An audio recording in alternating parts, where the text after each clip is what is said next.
谷川泰造さん38無職です。よろしく長谷川さん。なぜ俺がこんなところにいるかって。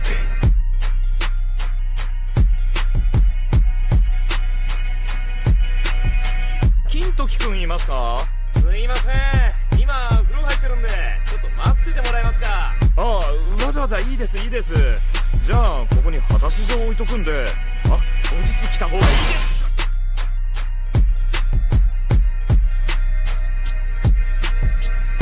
誰が乙女チックじゃ。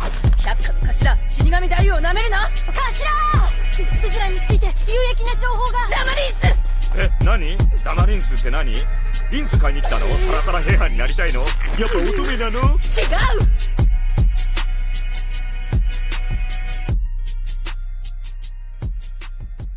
Hey everybody, welcome back.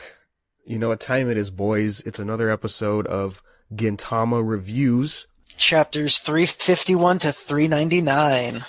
Oh yeah. You had a lot of comedy arcs. Yeah, but you know what? There's actually less arcs than the last time we recorded. Which was to my surprise, mainly because we will get to it, but the last arc in here, I think, is the longest arc in Gintama so far. I read, there's actually 2 long arcs in here. One was like 8 chapters, and then the final arc was like, I think 10 chapters. I think the Shogun assassination arc is going to be like the longest one. And the farewell Shinsengumi. Whew, that was like 14 episodes long. God damn.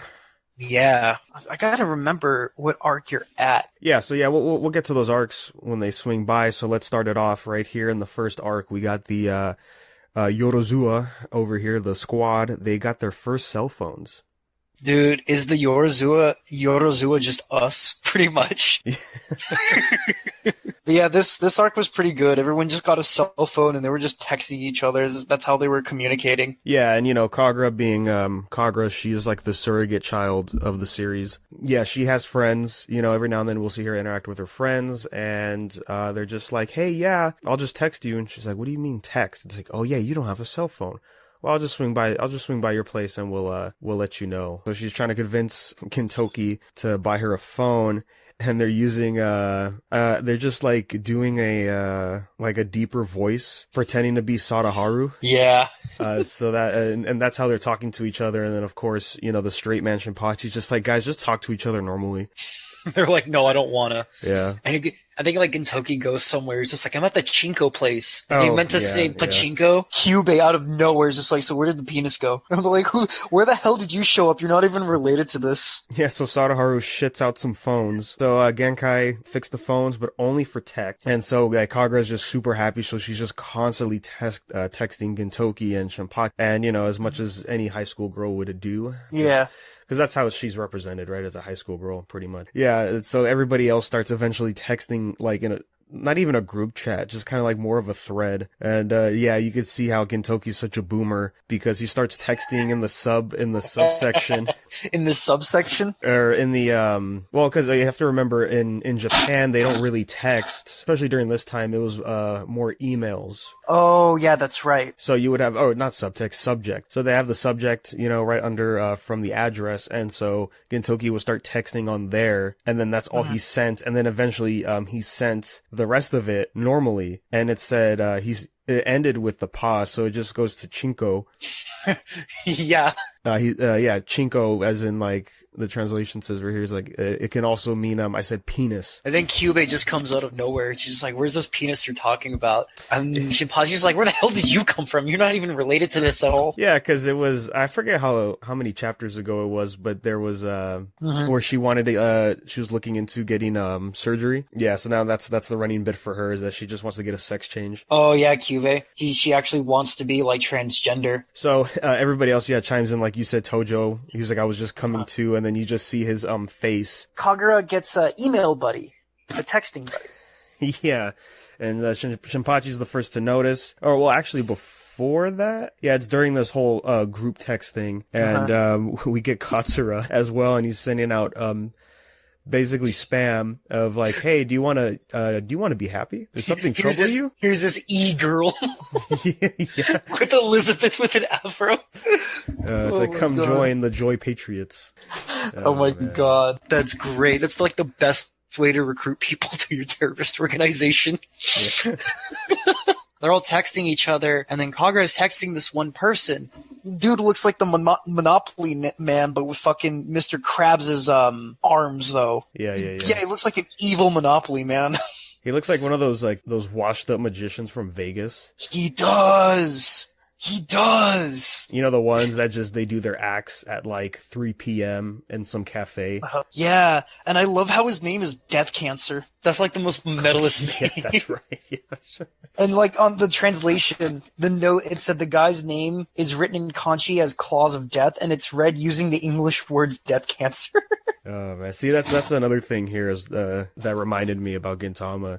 In all these chapters I read, I was like, God damn, like there's so many jokes, right, that are only funny in Japanese, you know, or right. Unless like you get like a translation or you get the reference for what they're talking about. Other than that, it's just like, oh, okay, I guess that's funny, right? Shit gets so deep. God, I remember like I had to pause sometimes when I was watching the episode because there's notes above saying, oh, Gintama's making fun of this character, which is from this series. Mm-hmm. Oh, they're making fun of an actor or an actress in Japan and only in Japan. And I'm like, who the fuck are they talking about? I don't care. I'm just going to laugh. Yeah, there's a part later down the line with Gintoki where he's rapping. He's like, he just name dropped like 4 people, but they're censored, you know, the name's censored, and like they have like the black bar in their eyes, and I'm like, yeah, I'm never gonna know who that is, so I'm just gonna laugh. Yeah. But yeah, you find out this dude's background, and he used to be a barber. It's like he put a flashback inside an email. What the hell kind of email is this? But yeah, his past was like really sad, I think. Well, yeah. So these are his cell phones. He's trying to retrieve them back, mainly because he's a boomer, right? And he didn't want to get with the times when it came to cell phones. And this is when he was with his wife, so he didn't know how to text things. Well, yeah, because of his hand. Well, yeah, that too. And so he never texted, but his wife always did. And then eventually she did pass away. And so now he was trying to figure out how to text again, but he couldn't find the files, I believe is what he was saying. And then he lost the phones, and so now he's trying to retrieve them back. So they give back the phones. Kagura helps out by sending a reply from his wife's email, and ends on a nice note, a classic note with Kagura. You know how Shinpachi and Gintoki always try to make her happy, you know, have a good life, because they had those charms on their phones. Gintoki and Shinpachi were very reluctant, like, okay, I will just give the phones back, like we didn't even use them that much anyways. But for Kagura, the big thing was that she said in the chapter is, oh, that way, you know, we'll always be together. When they said that, you know, she wasn't really feeling that, ran away, you know, tore the charm off, this and that. But eventually she grabbed the charm back, fixed it, and at the last page we see Gintoki and Shinpachi also wearing the charm as well. So ends on a happy note as always. Yeah. The next arc though, that was a big comedy arc. Yeah, it was the is this the Elizabeth one? Oh, Jesus, yeah. This one was like a whole volume. That's right. Yeah, this was its own volume 41. Elizabeth goes missing, and I just gotta say, man, like the scale of what happened in this arc, and I just kept thinking, I'm like, what the fuck is going on, man? Like, this is like getting anime for the weirdest reasons. But wait, there's more. But wait, yeah. That's what this entire freaking arc was. You think we're getting ridiculous, but wait, there's more. Yeah. That's all it was. Oh, man. So yeah, it's Elizabeth goes missing. And of course, as it being Gintama, I think it was Shinpachi? No, it's Gintoki. He brings up the last time we saw Elizabeth was during the character popularity arc. When Elizabeth was fighting Sadaharu for the mascot position of the series. Oh, yeah. And I think that actually was the last time we saw Elizabeth. If it wasn't then, I think it was like a few arcs after. But yeah, it's been a long time since we saw Elizabeth. And I guess in canon, that was like a year ago in the magazine. So that's, a year ago here in the series. Shit. And and Katsu was just like, how the hell did I not realize Elizabeth has been gone for a year? And so they're trying to find clues to Elizabeth's disappearance, and so they go to this room where the Patriots live, and it's like this room is just filled with all the signs that she holds up, or that he holds up, excuse me. Yeah, or they hold up. It's just, yeah, there's just like these weird Japanese puns, you know, when they're watching TV, and it's just Katsura being Katsura, just hella weird. Stupid, yeah. Yeah, that too, yeah. And then, like, yeah, we just get into a bunch of these flashbacks, and, like, it's like this weird, like, drama that's going on with Elizabeth, basically. Yeah, and this old woman.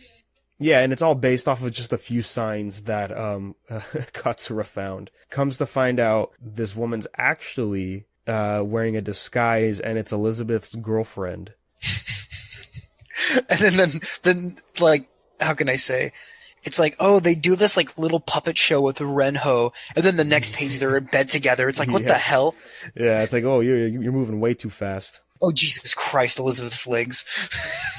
Oh, yeah, because it's snowing, and like, oh, it's so cold, and Elizabeth's like, oh, hold on, and it's about to take off, and you see the hairy legs with the duck feet, and it's like, oh, don't worry, I have my own.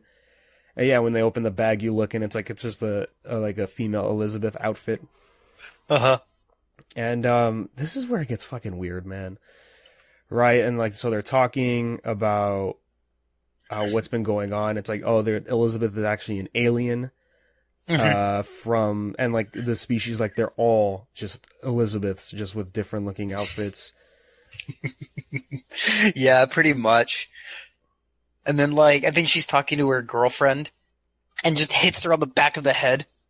Yeah, and I just saw, smacks her on the back of the head and gives her some, like, I guess alcohol or something. So that way she knocks out. And then all the Elizabeths are there, and then so Elizabeth leaves. They call Elizabeth Commander, so Elizabeth is a big deal. It's like Katsura's, like, I'm not sure, pet or, like, best friend at this point. Yeah. Oh, and Katsura was in the bushes watching the whole time, and he saw all these Elizabeths freaked out and then passed out, and that's how he lost his memories.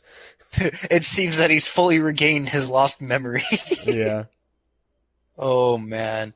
Yeah, but that female Elizabeth, though, shit got weird because I remember they were at the park, and then like Gintoki was like hitting her on the seesaw, I think. Oh yeah. She's actually a parody of another character. She is? Yes, I want to get... Because I knew she looked familiar, and then when they dropped her name... let me just pull it up real quick. But she is parodying... I believe her name's Fujiko from the Lupin series. Fucking knew it. I knew it. Okay. Because of how she looks. Yeah, how she looks. They have the same... as far as I know, it looks like they have the same hair color. And their names are very similar. I think hers is like... I'll pull it up right now. So she's stuck around, and the way she's dressed is she's wearing her Elizabeth costume, but like her head's just poking out of the mouth the whole time. Yeah, and then you find out Elizabeth's true identity is Renho. Yes. Oh, her name is Fumiko. Yeah, Fumiko. And she's the parody of Fujiko. Yeah. And I don't remember much of Lupin the Third, but I do remember Fujiko is very sexualized character, and Fumiko here is just very more extreme version of that. So yeah. And then so basically, Elizabeth or Renho actually goes back to her base, and it's the goddamn Death Star that has Elizabeth's face. Yeah. So the funny part is when Katsura is talking right before he passes out to Elizabeth and the rest of them. And there's just like, Elizabeth is a spy sent here by a group that wants to take over the planet, and Elizabeth is holding a sign, and it says, what sort of kanji do you use to write Renho? That's great. Oh, that's great. And they even bring it up, like, what kind of, where is it? Because Kagura brings it up, and it's like, oh, they can't even spell Renho in kanji, and Kagura's like, yeah, us Yato clan have a hard time writing something in kanji as well. And it's like, what? Like, what? You guys are breaking the rules so much. It's like Gintoki says, he's like, do you even know how to write the kanji for invasion? Talking to Fumiko. And yeah, Kagura's like, it's even impossible for the Yato clan to do it as well. Oh my god. There's so much kanji. I love how they're just making fun of their own alphabet. And trust me, dude, that's one of the big things with manga too, especially with comedy, is it happens here a lot in Gintama where they say a word and somebody mishears it or misreads it, right? Because either the word's too similar when spoken or the kanjis are very similar to each other and they both have different meanings, and that's where like the comedy comes in, because just that's how vastly different the words are, and that shifts like the conversation and all that. Yeah. What was it? I think one of my favorite words that they say throughout the entire series, well, it's not kanji, it's English, but where they just say, yada yada, domestic violence. And then they just keep on going. And I'm like, why that word out of all the words? So Katsura's just like, wait, is it like that? I've been with Elizabeth this for a very long time. So you're telling me these memories aren't real and shit? And it was all an illusion. It was just like, he can't take it because it's just like, I can't accept this. I've been with her for such a long time. And then he just runs to the toilet. Could you not empty your bowels with such misleading timing? Basically after that, you see her secret base, which is like invisible in front of Earth, and it's just the Death Star with Elizabeth's face. And what's funny is that before you show up, you just see the giant face pop up before the base. Yeah, and then we see their leader, and it's just Darth Vader looking. Yeah, Darth Elizabeth. Yeah. And see this, I'm just like, what are we really doing with Elizabeth, man? Like, we're getting in canon reasons to why Elizabeth doesn't talk. We get, and it's like, oh yeah, because the leader of this race forbids anybody to talk, so they have to use signs.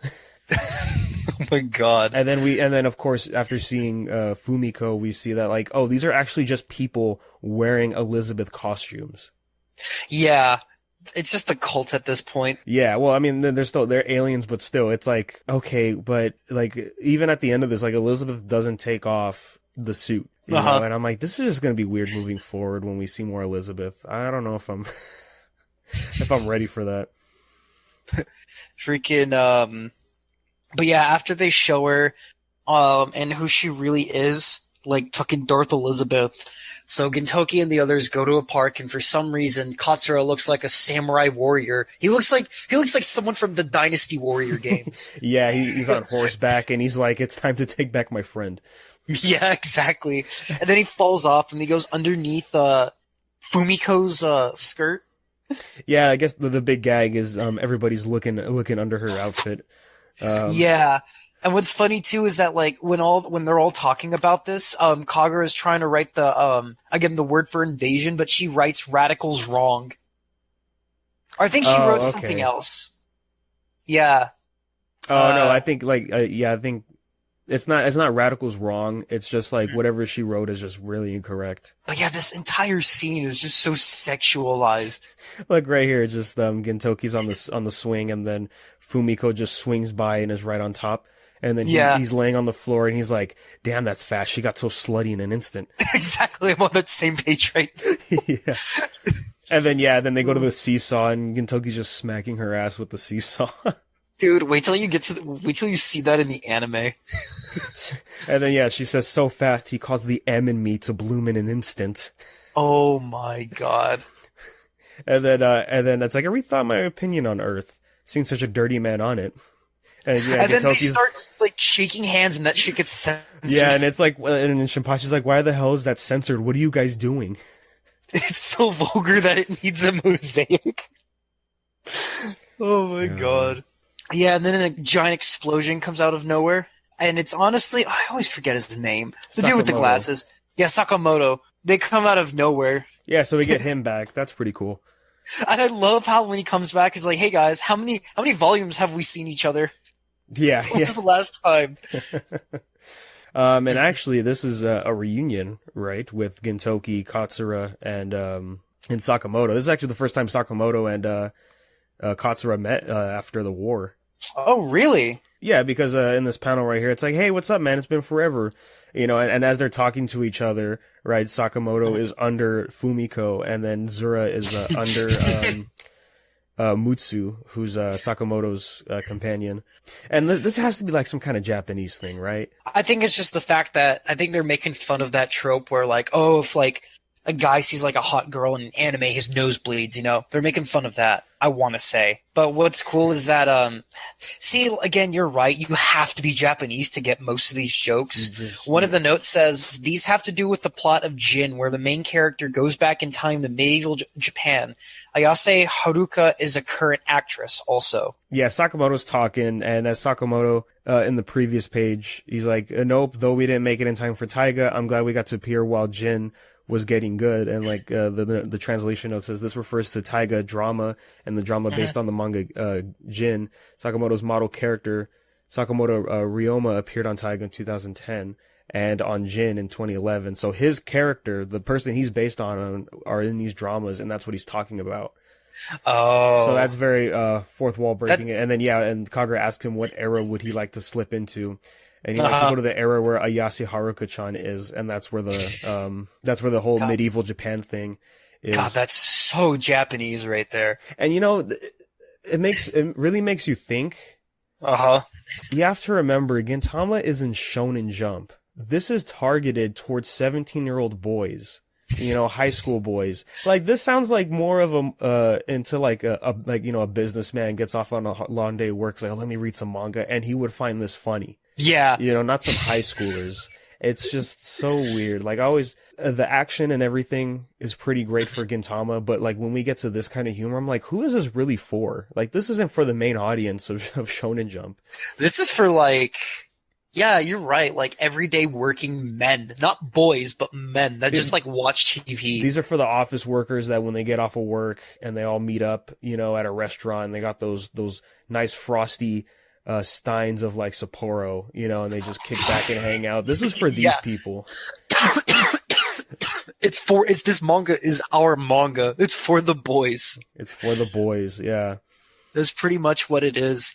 But what's really cool though is that even though they reference this stuff and you don't get it, it makes you look into that stuff they're making fun of, you know?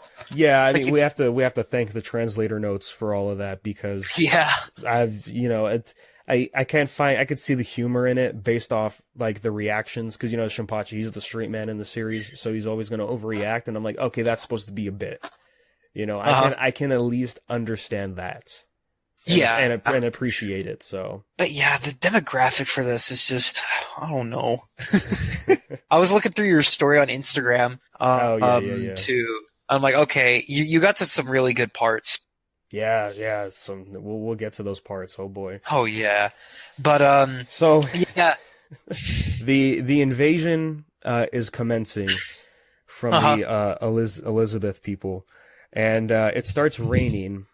The Elizabethans. Yeah, Elizabethans. So we see this couple, you know, walking in the rain. Well, not really couple. It's this guy and this landlady, and like you can tell, like this is like, it could be its own like drama series, right? Like you could tell they have feelings for each other, and like he's not trying to get too close to her under the umbrella, so his shoulder's getting wet. And like it's starting to get into like this kind of like in-depth drama with these two characters, you know. And then she's like, why aren't you so silent? Answer me. And then the next panel is he has Elizabeth's face and he's holding a sign. It's like, sorry, for some reason I can't talk. I'm screen capping that.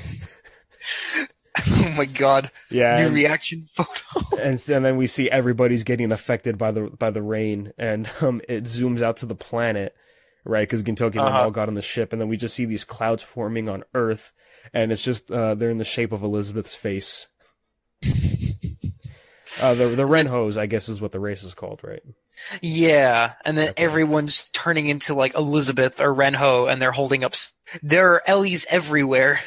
They're budding. The seeds they've spread. Once those clouds spread around the planet, the Earth fell into the Renho's hands, and you just see Elizabeth's face on the entire planet as clouds. Yeah, it's great. And then Sakamoto explains that he's the reason why the Renho showed up to Earth. Of course. Oh yeah, we get a flashback where he's talking to the Renho leader, the Darth Elizabeth, and it's just quiet, and the whole time Sakamoto's just coughing and throwing up in a bag for like an hour, and then it ends. He's like, "All right, cool, good talk." And it's like, wait, but you didn't talk to him. It's like, no, yeah, it's all good. It's all good. Like, you couldn't tell what we were saying? No, because you were throwing up the entire time. Yeah, like, Jesus. Oh, yeah, he's just like, yeah, no, it's fine. Like, he was holding up some signs about, like, maybe the Earth is in trouble. And then, he's behind the Earth with open arms, so he's there to protect it. And it's like, oh, no, actually, he's probably there. He wants to take over Earth or whatever. That was the deal. And so, I don't know what he got. But what's funny, he was just like, oh, yeah, I was seasick from beginning to end. Like, what kind of deal did you even do? Like, you were just throwing up the entire time. Yeah, the bit with Sakamoto is that he loves to be a captain, but he has motion sickness or whatever. Wow. Rides out Last Hope called the Samurai. It's like Noah's Ark. And then they get that flashback with all three of them together, too, which is really cool. Oh, yes. Yeah, during the Amanta Wars. So we find out that the Renho actually lost their planet, and that they just live on the Death Star, the Elizabeth Star, or whatever it's called. Yeah, exactly. Yeah, I don't even know anymore. So they're just trying to find a planet to inhabitate, I guess, or take over or something. And then, so Gintoki and them decide to infiltrate the Death Star, and so they got their own Elizabeth costumes. Yeah, and then like Sakamoto's is my favorite one, and he calls I think he calls Gintoki Kinzabeth. Yeah, because he keeps calling Gintoki Kintoki. Yeah, and calling him testicles. Go ahead. Oh well, yeah, because kin is gold. And then it's like, no, we can't say that because then the series would be called Gintama, which means golden balls, I believe. was the bit last time we saw Sakamoto. Yeah, and then and what's funny is like they get off the ship, they have their disguises, and he's just like, okay, like don't open your mouths because they'll notice. So let's start using the signs, the postcards, the signs, and then he just starts throwing up. Yeah. And then we see on a huge ship like this, never ride a ship again. Yeah. And then we see Shinpachi, and he's the only one without a costume. His body's painted white, and his glasses are painted like the Elizabeth eyes. Yo, is that Tom Cruise? And so he's just like, okay, I need a buddy up with somebody in their costume. And so Fumiko decides to do it, but of course, because it's Fumiko, she gets on top of his shoulders. We just see like all this blood coming out of the suit from Shinpachi's nose. What kind of way of letting him in is that? Supposed to be a white demon, not a blood red Chaku, you damn skank. I'm like, did you just call her Char from fucking Gundam? Oh my god. Oh, it's so good. So good. Yeah. And then he just pops out like a pimple. Oh, well, then he's like, and then so he decides to buddy up with Kagura, but instead of going into the suit, he's riding on top of her shoulders. So yeah, he ripped the top part of the suit. Yeah. And then what's funny too, let's see. Kagura's just like, I'll give you 5. No. They call her like Aruzabeth because she says Aru at the end of like every sentence. Yeah. Yeah. And then Shinpachi bribed her with some sweets to let him in. And he's like, why the hell would you let me in like this? And so they're fighting this and that, and then here comes like one of the officers shows up, is like, hey, what are you guys doing? And it's like, nothing, we're just on break or whatever. And like dude, you can see like the Shinpachi us. Yeah, this is just us. Yeah, we see Sakamoto's mouth, like there's just vomit on it. Gintoki and Katsura have Uno cards in their mouth. And then Fumiko has whatever the fuck that's censored in her mouth. He's just like, what's that on your face? Oh, it's a pimple. Oh yeah, it's just a pimple, and it's just like, oh okay, I got some pimple cream. They pull out like a chainsaw. Shinpachi's worried, and they just cut off Shinpachi's glasses, to continue the bit that Shinpachi's existence is just sunglasses, or his glasses. Yeah, and then what's funny too was Sakamoto's just like, I got some pimples too. And Gintoki's just like, I've got a pimple draw. The fucking card. Katsura's just like, too bad, I've got draw 4. Stop playing Uno. Why is whatever you have multiplying? What the hell kind of what the hell kind of are you playing or something? It's so funny. Yeah, Sakamoto's just like, I got pimples too. Gintoki's just like, no, I got a pimple draw. And he's just playing Uno with Katsura at the same time. Katsura's just like, no, I gotta draw 4. But yeah, the guard's just like, hold on, let me get some Clearasil for you. And what's really cool is in the translator notes, it says, Sorachi used the katana for Clearasil. Then he used kanji for it that are pronounced the same phonetically, but literally mean pain, violent shadow, carnage, death, flow. So that's why he, pulls out the chainsaw. Yeah, but yeah, they cut off his glasses. Yeah, so they're infiltrating. We see all the other Renhos, and then we just his name is the Dark General Lord Beta. The Lord Beta, which in Japanese, right? If for V's, it's, they do a more of a B sound. So Veda is what it actually be, which of course is Darth Vader parody. Mm-hmm. Yeah. Exactly, yeah. And then, like, they get food, and they're like, how the hell do we eat this? They're like, it's just curry, right? And it's like, no, it's like, what are these, like, N64 cartridges? No, they're Super Nintendo. Oh, they're Super Nintendo. NES cartridges, yeah. There's a bright red Excitebike cartridge on the rice. Shinpachi's like, how the fuck are we supposed to eat this? Like, what? And then we see Fumiko, it's like, oh, mild? Oh, come on, you're such a child. And yeah. She's like, hurry, eat it before it gets cold, and she's blowing into the cartridge. And yeah, as Shinpachi's the only one freaking out as all the, as the trio, right? Gintoki, Sakamoto, and Katsura. It's like, hey, is this some kind of joke, guys? Where's Dragon Quest? Can I get FF6? Oh yeah, can I get Final Fantasy 6? Is there no Virtual Boy on the menu? That's great. And they're like, oh, it's actually over here. And it's like, what are you guys doing? That's for the elites. Do you think rank and file soldiers, you can lay your hands on Super Famicoms? Yeah, so they're already causing trouble. And right as they're surrounded by guns, here comes Elizabeth and stops them from doing it. Oh, yeah. She's like, hey, you guys look fresh. You guys want to fight with me? Yeah, and so Elizabeth's real name is General Aaron. Oh, and he's talking to the generals called Double Dragons. Oh yeah, that's great. All these NES references just thrown around. But yeah, so the next chapter though, it's still the same arc. What's her name? The other Yato girl. She's not a Yato. Oh yeah, no, she isn't. No, she's with the shipping company with Sakamoto. And I will pull it up in a moment. But yeah, she is talking to Lord Vader, trying to distract him while everyone else infiltrates and figures out some kind of plan. Mutsu is her name. Mutsu, there we go. Yeah, and the diversion is they're trying to sell Earth to Vader, but he's really not buying it. And so she realized, like, oh, they already saw through her plan. And so she gets captured, and then Vader shows her his Renho army. And, they just built a bunch of Gundams. But all the faces are blurred because, of course, they are. Why we've the Renho army are feared as the White Demons. Yeah, they're just Renpo army, aren't they? But yeah, they're just like, what the hell is this? Are they going to take over Earth with this? That Elizabeth or Aaron is like general, and she leads the Vanguard Squadron, the Gunsum invasion of the Earth, not the Gundam, the Gunsum. Yeah, and then, as Shinpachi's talking to Fumiko about what's going down, they turn around and then we see the trio just talking to all the soldiers from the Renho army, like actually motivating them to get ready to invade Earth. And it's like, what the fuck are you guys doing? And it's like, well, we're blending in or whatever. And then the next thing you know, they're all sitting down playing Uno with the Renho.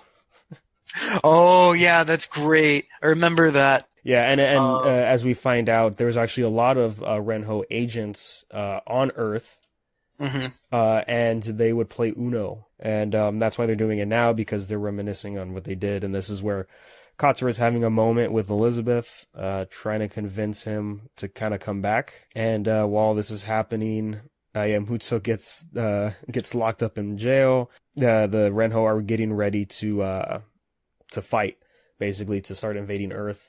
We get this nice shot with Katsura, Sakamoto, and Gintoki, where they're talking. Oh, yeah. And Katsura, regardless, he wants to save Elizabeth more than anything. Right, so he's gonna go stop the Renho by any means that he has to, and then they're gonna trying to figure out how to save Mutsu and escape, I believe. And then so we get the shot of Katsura behind Sakamoto and Gintoki in the Elizabeth suits. And then at the bottom of the page, we see them during the war, right? Sort of like a flashback kind of moment, because they were all comrades, as well as they were all in the same school, right? Mm-hmm. Yeah, they were all in the same school. Even Shinsuke. Even Shinsuke. Well, yeah. Actually, Sakamoto they weren't in the same school. Okay. Well, he was just in the army. Sakamoto came later, and you'll see that in a flashback soon. He was the one that helped finance the samurais during the Yamato War. Because, like, his father, he came from a wealthy family, and his father was a merchant, and that's why Sakamoto's a merchant. I see. Yeah. Gintoki, Katsura, and Shinsuke, they're from the same school. Yeah, okay. But they all four of them did fight together during the war. Yeah, you get those flashbacks, and whatever her name is, I keep on forgetting. Mutsu. She's in jail. Yeah. So Katsura steals a Gundam. Oh yeah, he gets the sword first. Like, I'm gonna stop the Renho. Yeah. So he hops in the Gundam, and he's getting ready to fly out of the Death Star, and then and while he's doing this, Fumiko returns and is talking to them like, "Yeah, I try to stop the Gunsums, as they're called." Trying to buy some time, and it's like, what did you do? Well, actually, I planted bombs in the Gunsums, and then we just see Katsura blow up at the mouth of the Death Star. He's like, what was that? Oh, he's just the afterlife. Yeah. And so, yeah, everybody's realizing that there's a spy. And so, yeah, they're just like, hey, did you guys find the spies? And it's just like, yeah, we have a bulletin for his excellency. It's like, what? Did you find him? It's like, no, tell him the samurai are here to defeat you guys or whatever. And they take off the disguises, and they're getting ready to fight the Renho. And they're like, oh yeah, we're the Sakamoto. We're the Joy Patriots. Sakamoto Tatsuma and Sakata Gintoki. Mm-hmm. And then, like, they're about to fight, and then Sakamoto's just like, oh wait, hold on. Oh, here's my business card. Yeah, exactly. And he does the, if you guys don't know, like how they do it is they'll hold the business card with both hands and they'll bow forward, passing you the business card, a very formal Japanese thing. And then he sits down, he's like, hey, you guys want to talk? Yeah, so he's trying to strike a deal with the Renho while Gintoki's fighting, and he's just like, yeah, you guys are going to beat this guy, and the whole time Gintoki's getting, like, pissed off. It's like, between you and me, bruh, the whole me coming here to protect the Earth was just a pretense. Yeah. See, what I'm really here to do, I'm really here doing some business with my buddies that they don't even know about. They're like, business? And then all this goddamn dialogue. Let me introduce to you what is not a white demon, but a white monster, Shiroya-sha. Yeah, and then he's talking about how, like, it's one of those cliche things. It was in Thor Ragnarok where they say, you know, it's not the planet I care about, but it's the comrades that live on the planet that I care about. Like, that's my treasure kind of thing, and it shows a flashback of everybody there. Even Shinsuke's there as well. All huddling together. I don't know who the dude on the left is. I don't think I've ever seen him. He looks like an older Kondo. He does. He kind of does. But I don't think you ever see that dude on the left there. Yeah, I mean, the whole point is just to see the four main guys in there. Yeah. And while all this is going down, they tell Lord Vader, like, look, what's happening to Earth? And the cloud that's causing the Elizabeth syndrome or whatever, it starts to smile, and everybody return back to normal. And it's like, oh, who could have done this?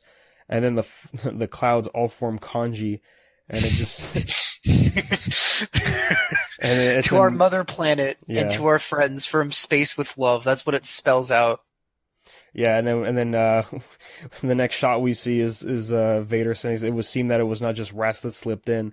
And then the next panel is like this giant mosaic blur, like coming up into the window, and it's like, what the hell is it? It's like, oh, it's a Gundam. Oh man! And then who's in the Gundam but Elizabeth? And Elizabeth is actually talking, and she's not even using placards. Yeah, well, he was at first when we saw like the back of the seat, and then he started talking. And then he just punches the station. Mm-hmm. And so you find out that, oh yeah, Elizabeth is starting a rebellion. And then this right here is when it starts to get a little too much. Oh my right? god. Like Elizabeth straight up punched General Vader, right? Uh-huh. And it's so anime, like he's just stuck like on the wall, and he's like, I see. And it's like, do you think that's something this weak could change the world? And he shoots like a Kamehameha out of his mouth. Uh-huh. And then now he's just floating in space, and he stopped the arm of the Gunsum. You know, and he's just this OP character just destroying this Gundam with ease. Freaking Elizabeth just grabs him with both hands. What does he do? He starts choking him, I think. And then he gets stabbed from behind. Yeah, he's just holding him, and he's talking to Vader, basically about like he's content that he's gonna die as Katsura's friend, protecting the Earth. And then right before Vader does it, we see Katsura fly out and stab him in the head. Oh, and he turned the Elizabeth suit into like an astronaut suit, because there's like the mouth is open, and it's like it's like the helmet part, and then he's got like a jetpack with like an oxygen tank in the back. And it's like, okay, it's like, how did he make this suddenly? But they thought they destroyed Darth Beta. He's self-repairing himself. He's mechanized.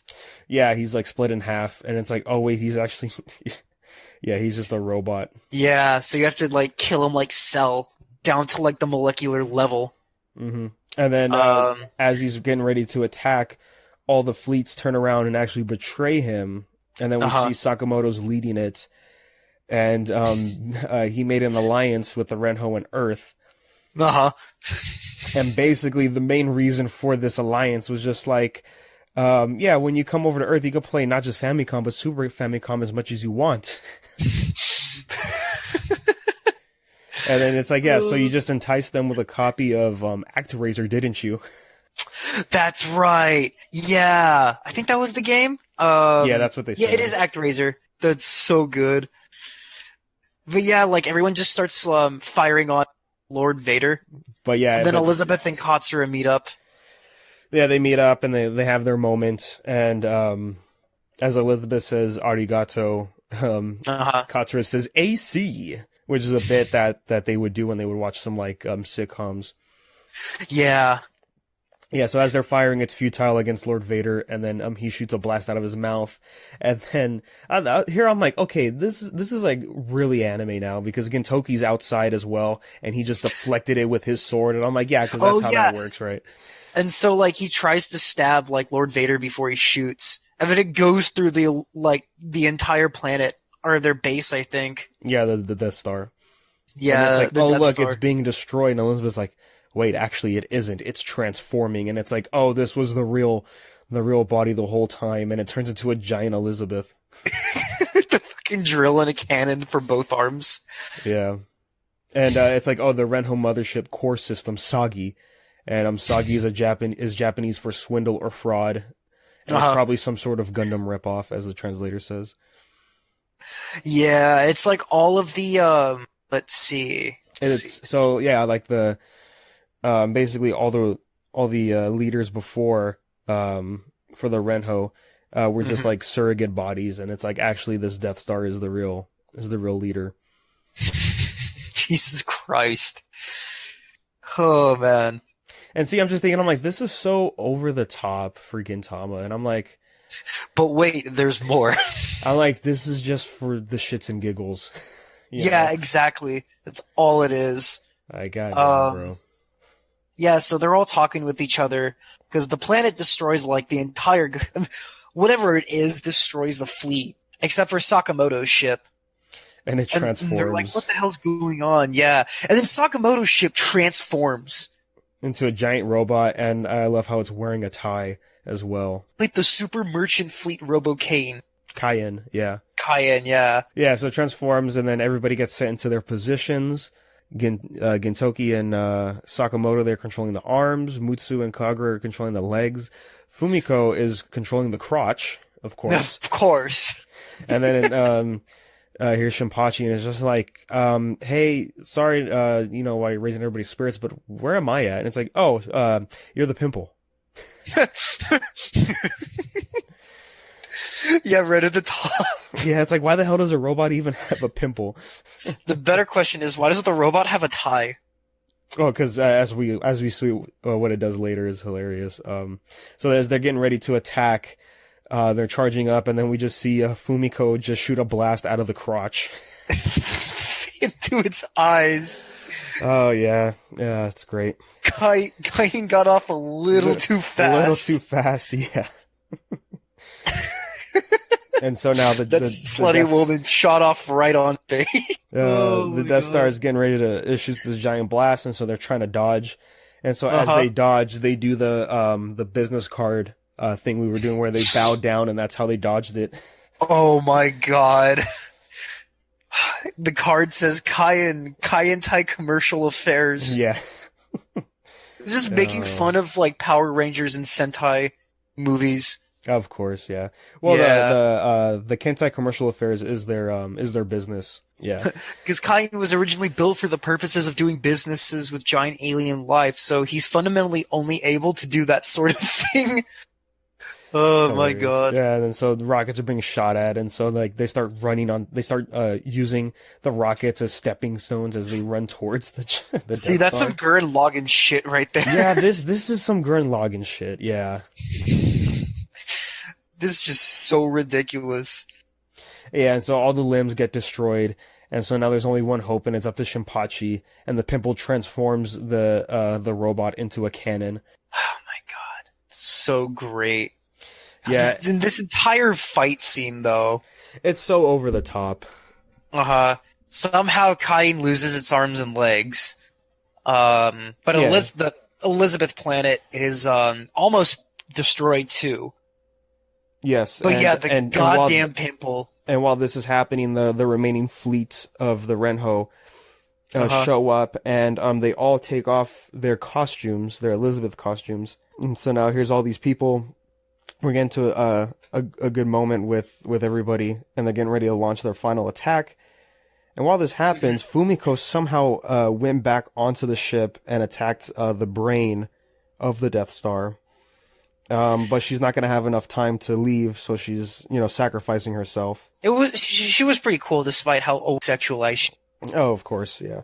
And then, they finally defeat the giant Death Star in a very, anime Gurren Lagann style. God, it even has goddamn legs, skinny legs. And then, she winks also.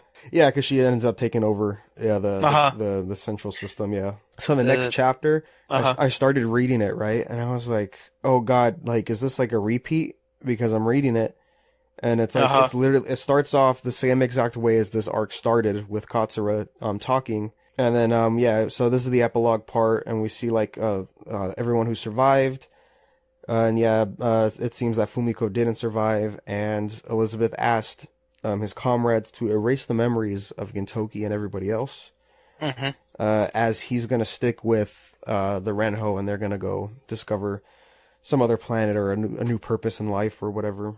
And then they're all in those, those healing chambers or whatever they are. As Elizabeth is erasing everyone's memories, Katsura wakes up and says, hold on, how about we play one more match of Uno? This time I'm going to win for real, because Elizabeth has been holding back the whole time every time they played Uno. And it's, they're having this sentimental farewell, and we get a shot of Katsura holding an Uno card by the river. And so that's when Gintoki rolls up, and it's like, oh, we're playing Uno? And he accidentally dealt an extra hand. And Katsura's like, why are you dealing an extra hand? And it's like, there's one more out there in space, right? Talking about Elizabeth, and it's this big old sentimental farewell to Elizabeth, and it's it's some pretty wholesome stuff. And as they're talking, as they're moving on with their lives, and then they turn around, and then Elizabeth just came back. Because they made a whole face. Yeah. And then the last panel, Fumiko did survive. So I'm wondering if she will show back up. I don't know. Man, that was a lot. That was a lot to take in. A whole volume. Yeah, it was just its own volume by itself. It's ridiculous. That's what makes it so good. And so the next chapter was a special chapter. It is the Sket Dance crossover. I came to find out the mangaka for Sket Dance used to be an assistant for Gintama. Oh, okay. So that makes sense. And you know what? As I was reading this crossover, right, it's Sorachi's art, right? And I looked and I'm like, well, you know what? like the Sket Dance cast, like they look pretty good. Like they look very similar to just how their art is. And I'm like, oh, it's because, you know, it used to be the editor of like an assistant of Gintama. That's why the art's similar. I'm like, okay, that makes sense. Yeah.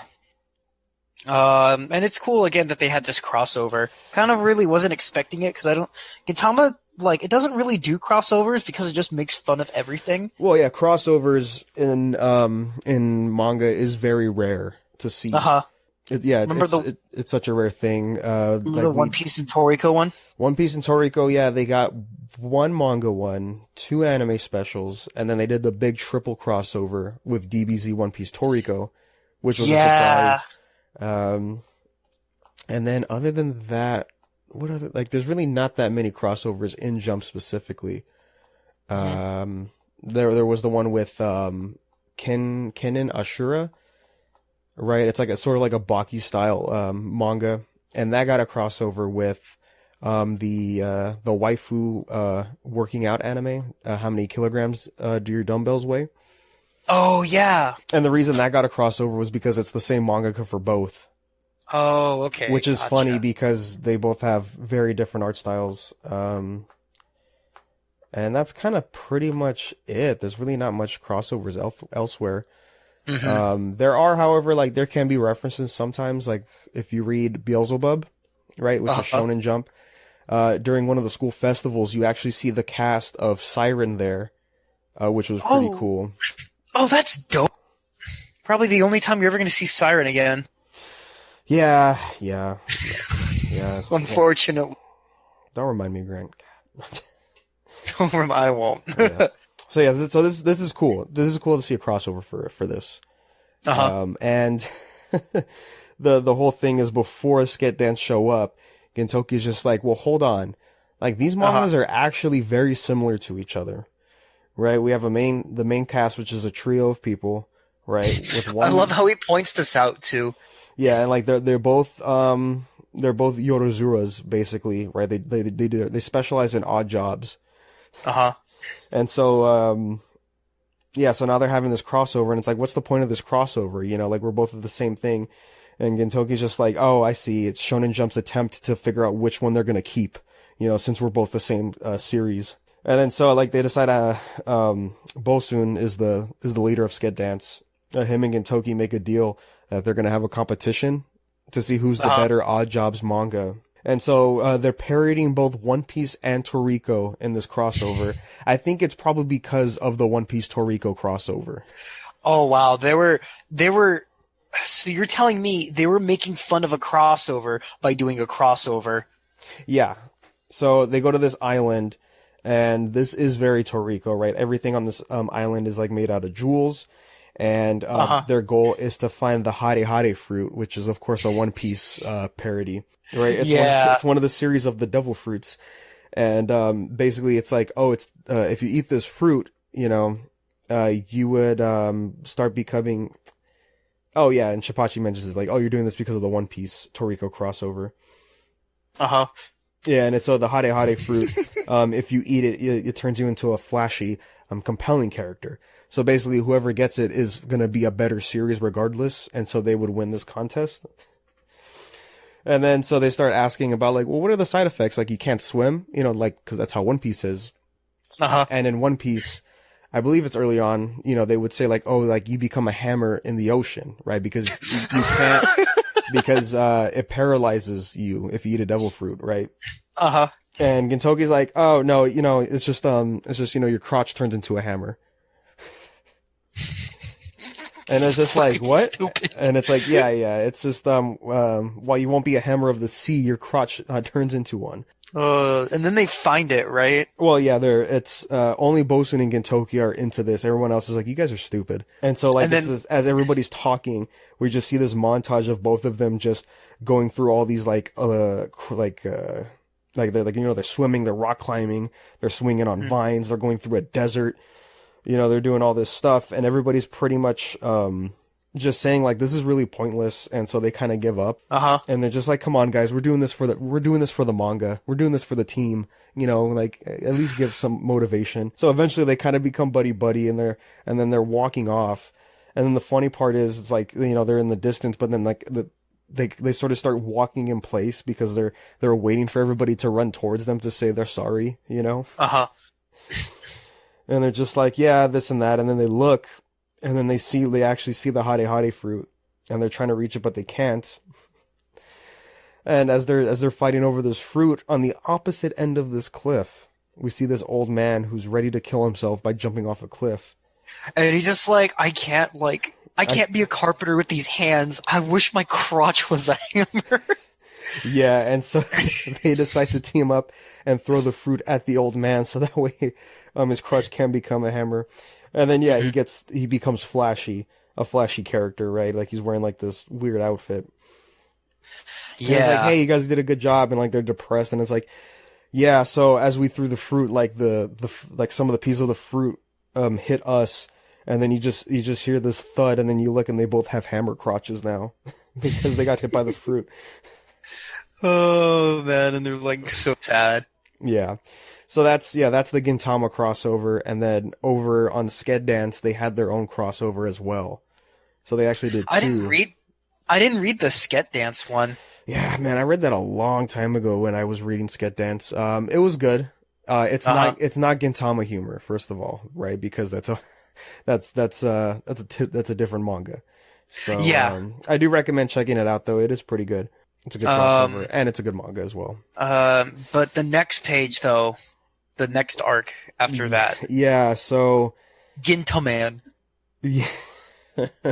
Yeah, so this is essentially like I guess a part 2 of before we saw the editor for Gintama.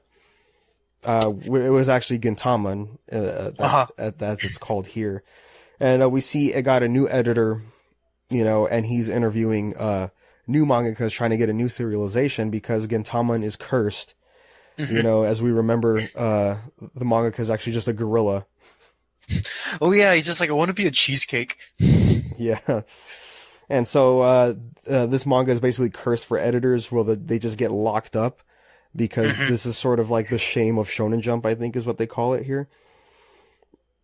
And so so this guy's name is Vanguard, and we get a panel here, and it's like, oh, I heard he got put on Gintama, and it's like, damn, he's supposed to get married soon, poor guy.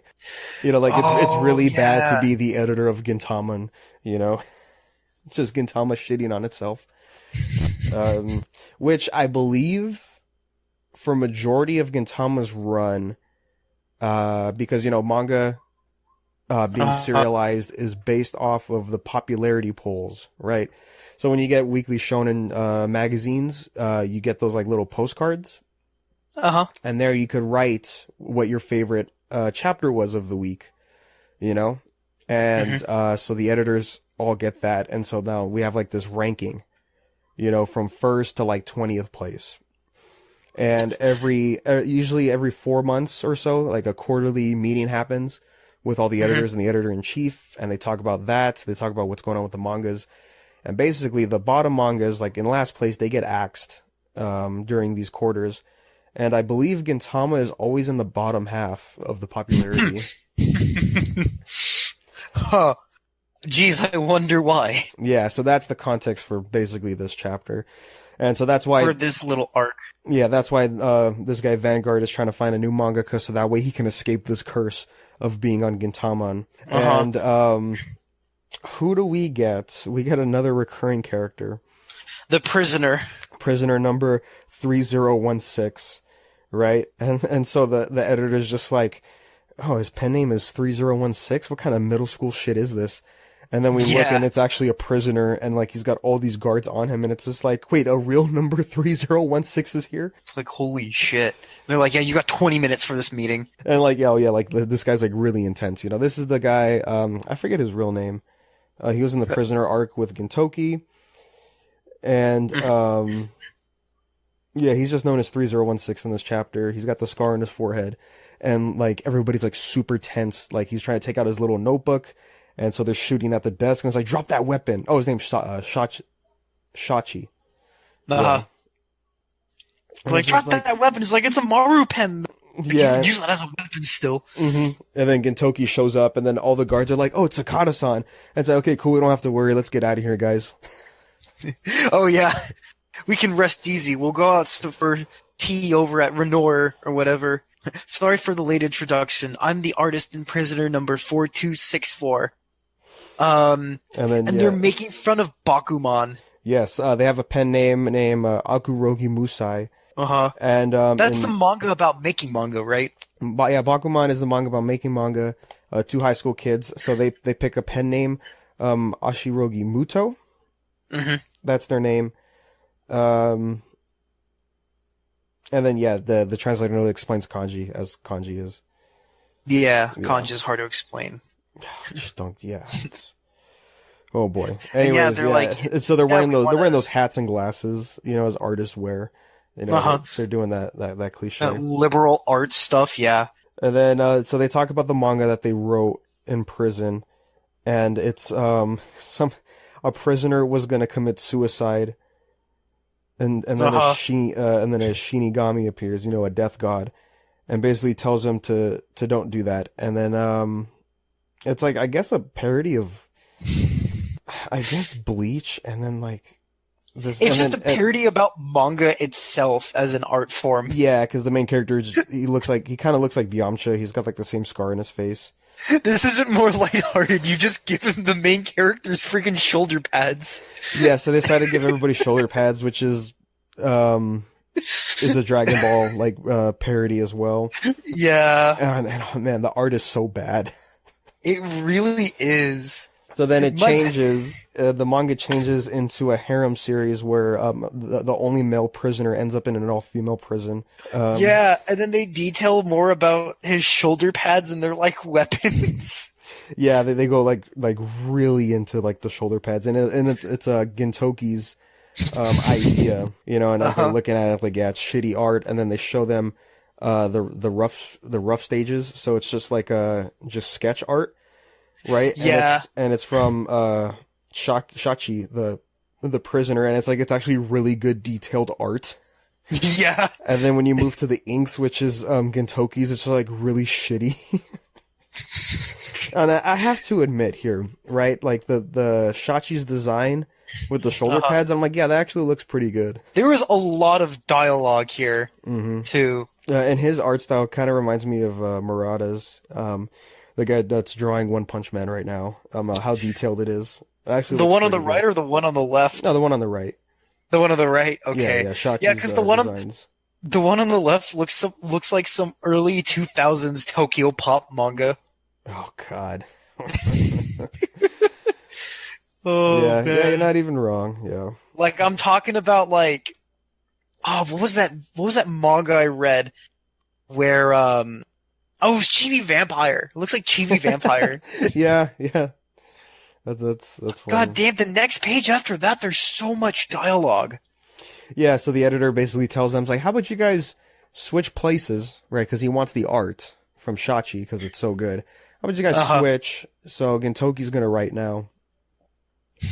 And then so it gets faxed to him, and it's called The God of Death. Shinigami, right? That's the title. But it keeps getting scratched out as they're trying to come up with a new name. And then you just see all the name changes, and they change it to Cho'Gath Note. and then so we get to read this manga, and like the shoulder pads. Shoulders. You know what this reminds me of? My shoulders are so hungry. Yeah, this is like some Cromartie High bullshit. Dude, it is. The fucking shoulder pads got me dying. And then as we look, and it's just turning into a parody of Death Note. Dude, go to AOA and just cosplay as the kid with the giant shoulder pads and just bump into everyone. Jesus Christ. Oh my god. Oh man, yeah. So it becomes a parody, and then as we're reading into the manga, we see there's some notes added on here, and it's like, what's going on? And it's like, the prisoners are using the manuscript as like notepaper to pass through each other. So when it becomes to like the big important scene of revealing the Shinigami, and it's just this to Kagura, I made some fried rice, so heat it in the microwave and eat it up. And then you also see like people are doing math problems on it too. Yeah, and then it gets to the point where the dialogue the characters are saying gets scratched out, and it's the actual notes for each prisoner. Yeah, they used an important scene as a writing pad. Oh, it's so great. And then at the end of all... So they put a manga in a manga, which is also a notepad too. Yeah, Gintama's like the only manga that can get away with this dumb shit. And then as the editor finished reading it, we pan out, and now he's in prison as well because he was an editor for Gintaman. The curse continues basically. Yeah. The love letter. I deposited all of your household belongings into a pawn shop, so don't come home. Oh man! So this next one we see, what the hell is his name again? Oh yeah, Kyoshiro-san, the lead hostess, the dude with the ridiculous afro and mustache combo going into his nose. Yeah, Hachiro. Yeah. Mm-hmm. This is the escort dudes. Yeah, this is the male hostess club. The male host club, in the area. Yeah, the main guy, Kyoshiro, is deciding to retire as a hostess club and just start building plastic models, like open up a shop. And they're like, what are you talking about, And so what happens is they got visited by this lady named Madam Yagami, I believe her name was. Oh yeah, she's like the manager. No, she's not the manager. She is known as the goddess of luck, because every time she goes to a hostess club, they get pretty profitable, like business starts booming. But she's returning for a second time, and the rumors go like that's actually a bad sign. She becomes brings disasters to the city, basically. So that's why he wants to shut down, because he doesn't want the bad luck. And I think some of his host men also left. And so Gintoki and them were like, well, she's loaded, right? So we'll be happy to help. And I gotta say, I like Kagura's design here. She's wearing like that pinstripe suit, and the way she has her hair slicked back, it's pretty cool. Oh yeah, she looks really cool in this one. And I like how what else? I mean, it looks like a traditional like Chinese dress. She'd be looking like freaking Ranma. The suit? Oh, her suit. No, okay, never mind. I thought you just meant her regular clothes. Oh no, that's a Chinese outfit. Yeah. Yeah.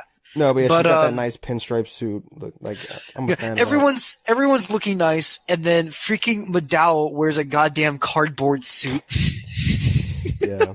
And then here we get more Japanese comedy, right? Because they're like, okay, we need to get people that aren't too ugly or too handsome. And so like, there's the Silver Saints and the Bronze Saints, and he's like, I guess these are like some Japanese actors or something. That they're parodying. It's like, well, they actually don't even look that dissimilar from each other, Yeah, so they get Hasegawa in his cardboard suit. And then they're talking about like other people showing up, and Tei-chan shows up, and she's just like in like a manual labor outfit. What's his name? Kyoshimaru?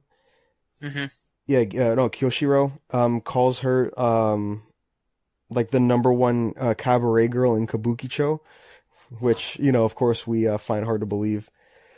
Yeah. And she's just like, oh, do I know any pretty guys? Well, I'll hit him up. And then the next panel is just like, oh, Tei-chan, did you ring? And it's Kondo. It's like no one even called him. You just showed up right away. Yeah. And like, he's actually like, Kondo be looking kind of fresh though. He'd be looking kind of fresh, and then they turn him into a host car. Oh yeah, he's just like, okay, get on. Yes. With his underwear. I put the photo in the chat. I'm like, this goddamn manga. Yeah, so now Kyoshiro needs to test them out to see how they are with picking up women to come into the club. And so they just bump into this random girl, and it's just. Oh yeah, Madao's just like, my bad. I didn't mean to bump into you, but this may have fallen off your back. And he's holding a feather, and while he does that, his whole suit falls apart. And so she's freaking out. You're the ones whose wings came off. Yeah. And Kagura's like, excuse me, like, those are mine. And she's like in this angel outfit. Oh, yeah. And it's like, actually, my bit was going to call her an angel, and then here comes, And then here comes a cop and it's just Shinpachi doing the same bit. And They're trying so hard. Yeah, and then the girl's just like, oh, but I'm not an angel, you know, I'm not an angel, damn it. It's actually Otei-chan, and then she grows wings, like devil wings and horns. It's like her too? Yeah, and then so while they're all fooling around, we see Gintoki's actually putting in some work, you know, and he's actually doing a pretty good job, you know. She's actually like, sure, why not when I showed up? He's like, oh my god, he actually did it. And it's like, oh, please get on. And it's like, what's the matter? Is this your first host car? And it's fucking Kondo. He's on wheelies and a freaking roller skates on his hand. Yeah, and he's bent backwards, just in his underwear. Oh my god. Oh yeah. And then they get hit by a car, which is Hijikata and Sogo, and this girl's like, can you help me? There's these weirdos. What's your crime? And it's like, yes, I'm a weird host-son. What the fuck? So good. So hey, that's right. It's like it keeps on going, and they're writing Kondo. Yeah, so everyone got arrested for being weird pervs, and then yeah, Kondo's like, for the sake of assisting Otei-san, I've thrown away my status and prestige and decided to start over as the lowly position of host car. Oh yeah, Gintoki's just like, it's your feeding time. Gives him a banana. Yeah.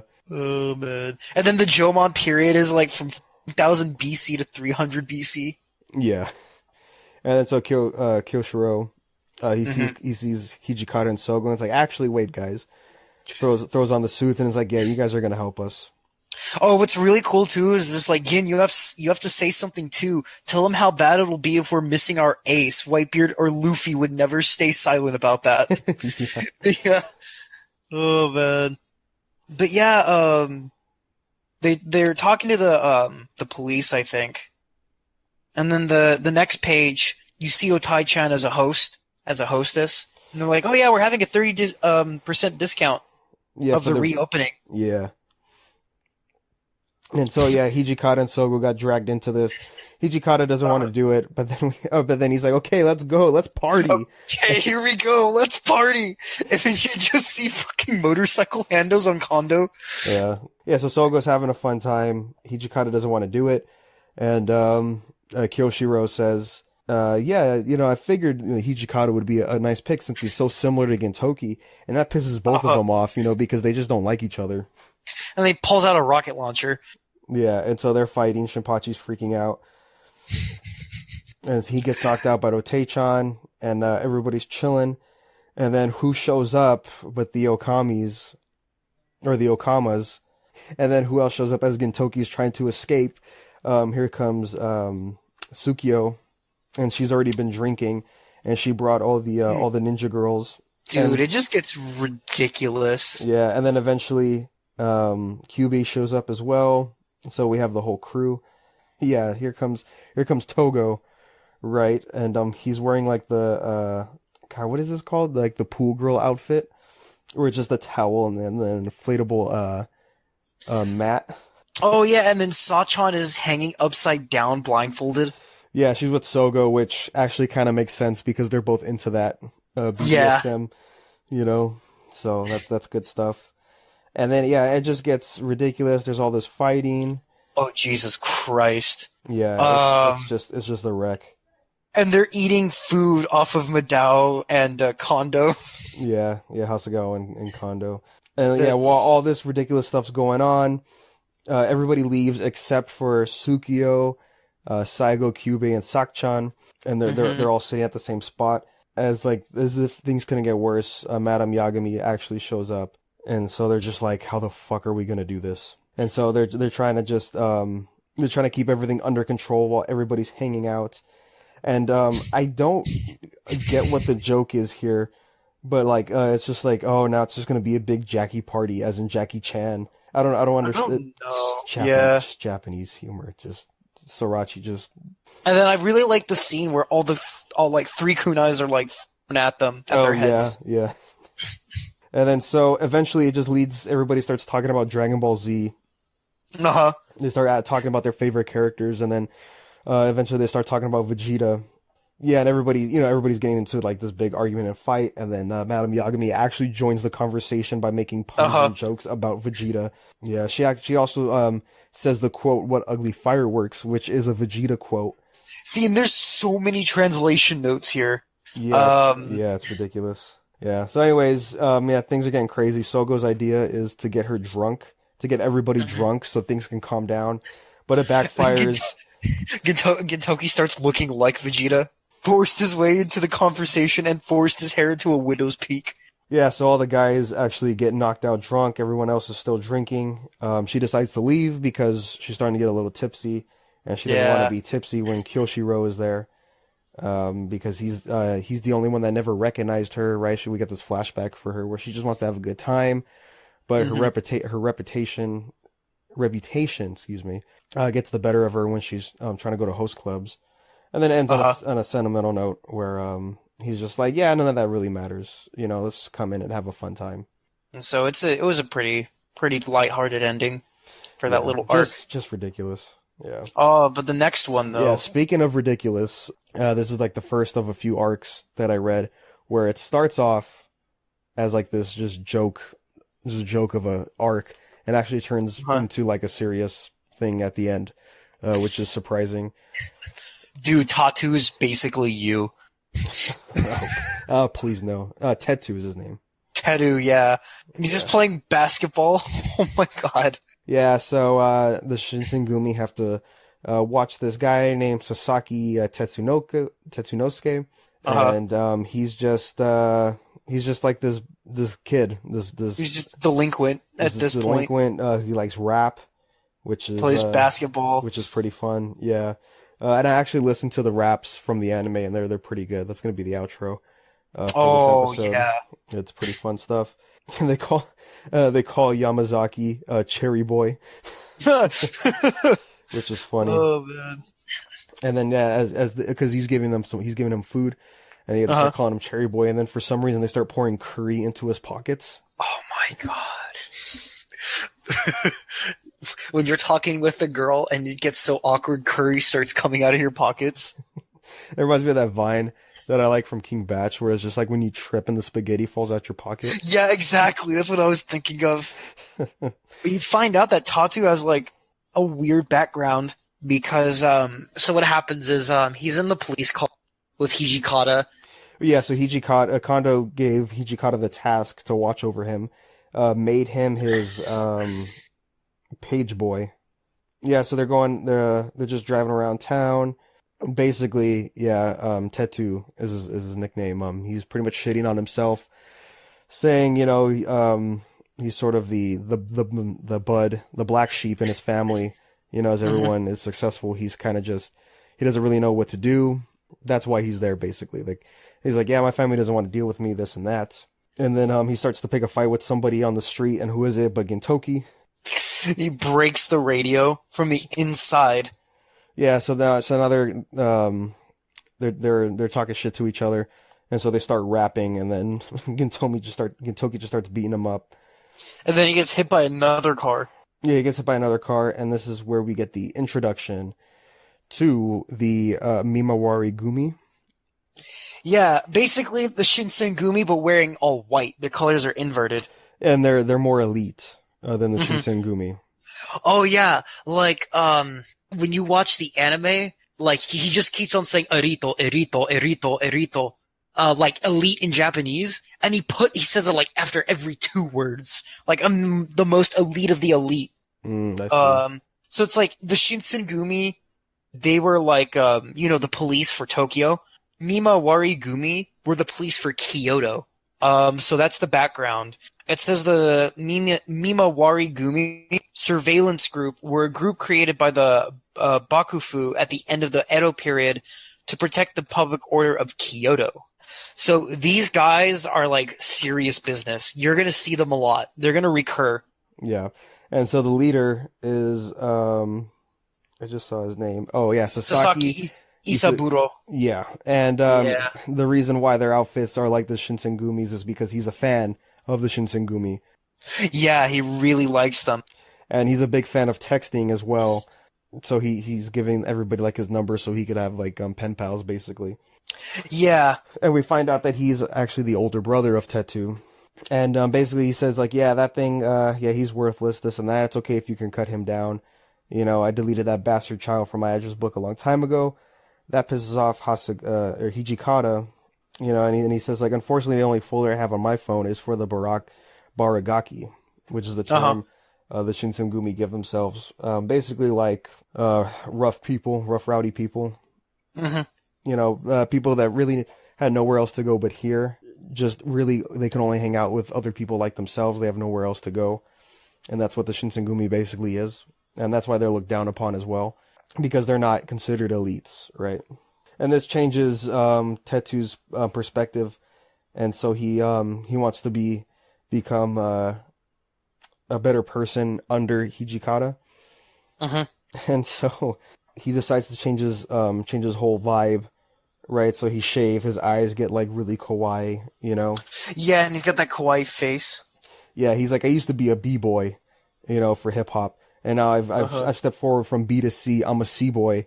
And the C stands for cherry boy. Oh my god. And that's why he looks like that. And then surprisingly, we actually get some more background about Hijikata's life, which was surprising. Oh yeah. That was a really good part. Yeah, like, and this was the point where I was like, I wasn't expecting this arc to go this direction at all. It gets really serious. Yeah, we find out like he was this kid, you know, who his mom was a mistress, basically, so he's a bastard child. He's a Jon Snow, right? And you're not nothing, Hijikata. Yeah.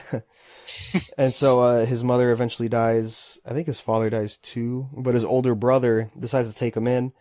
A good time as a family. And then all these thugs show up, you know, and actually hit Hijikata's brother's eye. Hijikata freaks out, grabs a sword, and just starts attacking these guys ruthlessly. And he was basically ashamed of himself after that, so he left home, never went back. And that's when he went on that path of just trying to get stronger. And just started attacking relentlessly, and that's when eventually he met up Kondo. So that's why he felt pissed off when Tetsu's older brother said all that shit about him. And then during this time we see that Gintoki did get arrested for harassing the Shinsengumi. It's like, oh, we didn't know you were friends with the Shinsengumi, so we'll let you go. And then and then like he starts to get in a fight with Sogo, throwing like the ball and chain at him. Yeah. I like how like Sogo calls him boss, mainly for the fact that he looks up good to Gintoki because he hates Hijikata also. Yeah, also Yamazaki calls Gintoki boss as well. Why do they call... Oh my god, this is just because he hates Hijikata. Yeah, they just start calling him boss, like, hey boss, what's going on? But yeah, what's really cool is like after they're talking for a bit, but basically it's just like, oh yeah, you're right. I didn't know you were friends with the Shinsengumi. Here, I'll give you my email, and it's kutabarelight@bokumo.ne.jp. And kutabare means go to hell or drop dead, and bokumo that's a joke on the company Docomo. They're a Japanese cell phone company. Like they're the ones that because when I went to Japan and I landed, I got a text from my phone saying, "Oh, hey, you're with Docomo now. You got like 2 free gigabytes of data." And I'm like, "Oh, okay, cool." His name is Sasaki. Yeah, so I can't remember what they're talking about. Who? Weird shit happens after he's released. Oh yeah, after he's released, basically he's like he needs the money because he's poor, and he's got to work to get his to stay his ass afloat. And so Sasaki's like, how about I give you a job then, Gintoki? And then we see this training session with Hijikata and Tetsu, and they're talking, and he brings up Hijikata's older brother, this and that, So Hijikata gives him a letter to give to Sasaki, and so while he's doing that, there's these thugs that are ready to kidnap him, and we see Gintoki there, and Sasaki just constantly keeps emailing Gintoki throughout this whole stakeout. And so this is under the impression that basically when you're reading it, you get the feel like, oh, maybe Sasaki set this up to where he would have his brother kidnapped, and be taken hostage. And so that way he would deal with the Shinsengumi and his brother at the same time, so the Mimawarigumi and the Shinsengumi start getting some beef while this hostage situation's going down. And so they start getting into this brawl, and while this is happening, I love how he sends him a photo. He's like, I tried waiting for your mail to come. P.S. Bunnies die when they get lonely. It's just a photo of him hanging. Yeah, and Gintoki's like, the fuck is this? Yeah. Yeah, you damn cell phone addict. Also, this is the point in Gintama. I actually got a little surprised, because this is still Shonen Jump, but they're just killing people so casually now in the series. Oh yeah. Before we never really saw that happen, But here there's just so much blood. This guy just got sliced in the neck. These guys are Sogo just totally killed these guys. And he is fighting the only other main character from the Mimawarigumi, which is Imai, the swordsman or the swordswoman. Yeah. Yeah, so they're fighting. That's pretty intense. Hijikata's fighting Sasaki, and everybody else is trying to basically save Tetsu while this is happening. And, this whole time, we think, Sasaki just doesn't give a shit. And these are actually I guess not really patriots, but they are rebels against Japan. And so while they're still fighting internally, we see that Gintoki actually is there. Everything's fine. He's saving the kid. And that's why he infiltrated in the beginning, was to make sure that Tetsu would be safe. Mm-hmm. Yeah. Oh, yeah, then Sogo starts fighting with the one girl, and her weakness is donuts. Yeah, she loves donuts. Yeah. Yeah. And then, as we see the Shinsengumi attacking all these thugs, we see Sogo with a baseball bat. And then we see Imo with a ping pong paddle, and then we see Yamazaki throwing onpons at the thugs at the stairways. Oh my god, the fucking onpons! Oh man! But what was really cool was the fight with Hijikata and Isao, I think his name is again. And I really like the fact that he changed his last name, Baragaki. And if he changed the kanji, but the pronunciation is the same.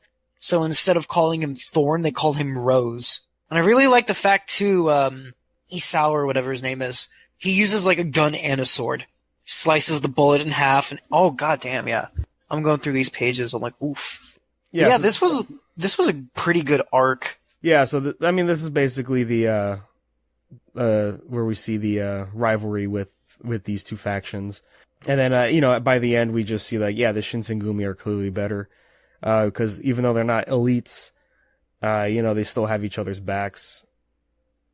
Oh, yeah. Kind of deal. And, so Sasaki's stuck in the rubble, and he's trying to find Imo.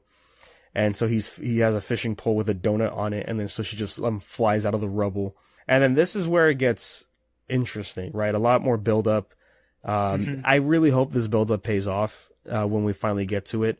Yeah, so we see Sasaki, he's talking to somebody, and as the guy walks away, we see, and it's Shinsuke. Yeah. Shinsuke, works behind, the curtain, if that makes sense. He's the one pulling the strings. Yeah, but, it's just, I really do hope this pays off at the end, when we finally get to that. It kind of is, actually. It will. But yeah, Shinsuke was a surprise too. I'm like, oh shit. Yeah, so we'll see how that plays out.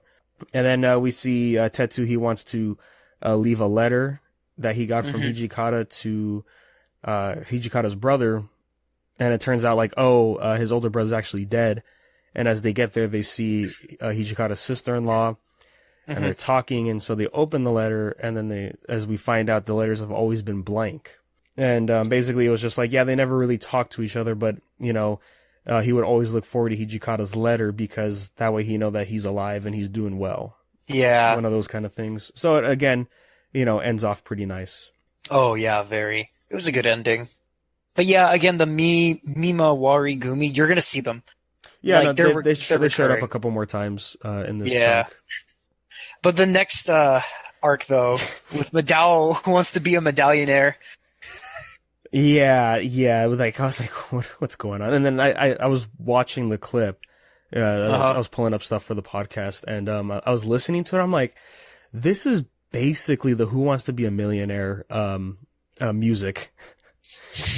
Yeah. I love one of the questions. It was in the Battle of Sekigahara, who was the general that betrayed the West Army, leading to the victory of the East Army? And it gives you Tokunaga Hideaki, Kobayakawa Hideaki, Takizawa Hideaki, and the author's name, Sorachi Hideaki. Yeah, that's right. Yeah, his name was there too. Yeah. And it says the translator name, Hideaki Takizawa and Hideaki Tokunaga are J-pop singers. And then Sorachi Hideaki is the author of a densely worded manga in a Shonen Jump. That's funny. Yeah. So we're getting these tough questions for Hasegawa here, for Armado. And he's trying to think back. He's like, where did I hear this before? Think. And so we get a flashback of where we think it's Hasegawa in school. And so he's and then like we get a shot of this pretty girl talking to him, giving him the answer. And then he's like, but who was she? I can't remember. And then the next panel kind of zooms outside of the classroom and we see a leg in the air, and it's Hasegawa who's hanging himself. Oh my god. Yeah, and it's like, oh, so this isn't a flashback. This is just him looking at a school. Yeah, there's an old man hanging outside. That's where I was. And so the whole bit in this is him remembering. He's like in the flashback, but he's not in it, if that makes sense. He's just there passing by. So the running bit here is Hasegawa gets a correct answer, but because the flashback he gets is pretty depressing, he gets more and more depressing as the game goes on. That's right. And it's really about this story of him. He ended up becoming the pet for this classroom. The pet pig, yeah. Yeah, and so like they were like, what do we do? Do we just kill him? And this and that. He's like, actually, can you guys just spare me? And it's like, what are you talking about? This and that. You know, we saved your life. This and that. We can do what we want. So he gets kicked out, and then now it's the Rice Shogun girl, as he describes her. Yeah. Is talking to him. So they start hanging out, and he gets a phone call from her. And her dad is abroad working, and her mom is sick. She collapsed. She's now in the hospital. Yeah, so Hasegawa's just getting more and more depressed, and then just like, oh god, look, he's passing off. He coughed up blood. Maybe we should just take him to the hospital. Meanwhile, at this point, like they're trying to find more difficult questions so that way he can lose because they don't want to give him the 10 million yen. And he's like, no, I could keep moving forward. And every time they give him a question, he always thinks back to these scenarios where he started living with this girl, but they're homeless. So now they're living like in a park in these box beds. You know? I love how also Hasegawa was just like, every time I opened up the lid to my memories, some trauma I'd see way gushes out. Yeah. Every time I take a step forward towards the bright light from the future, the darkness of my past grabs onto my leg. I'm like, this is getting too dark. Gintama, like, stop. But yeah, and I love how he's also in a pig costume too. Yeah, early on, he was in the pig costume because of the classroom. And so he's hanging out with this girl, and then she ended up passing out, has to go to the hospital. And then finally her father shows up.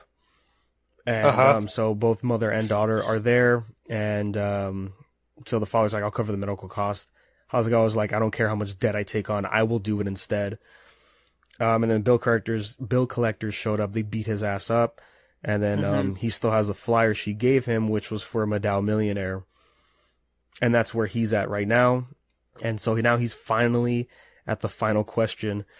And they're just like, fuck, what do we do? Oh, let's ask him about this in the newspaper. There's no way he would know about it. And it was just like, oh, okay, this girl who had it was called the Madao virus. That's what she fell with. Which she just got treatment and now she's cured. You know, and they give up the names. And so he's like, oh, could I use a lifeline?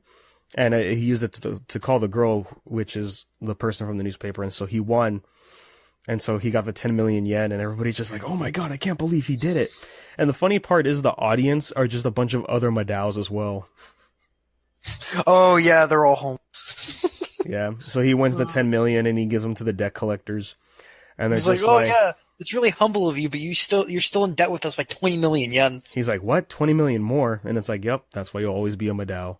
But the next arc, though, it was this pretty much changed the whole manga.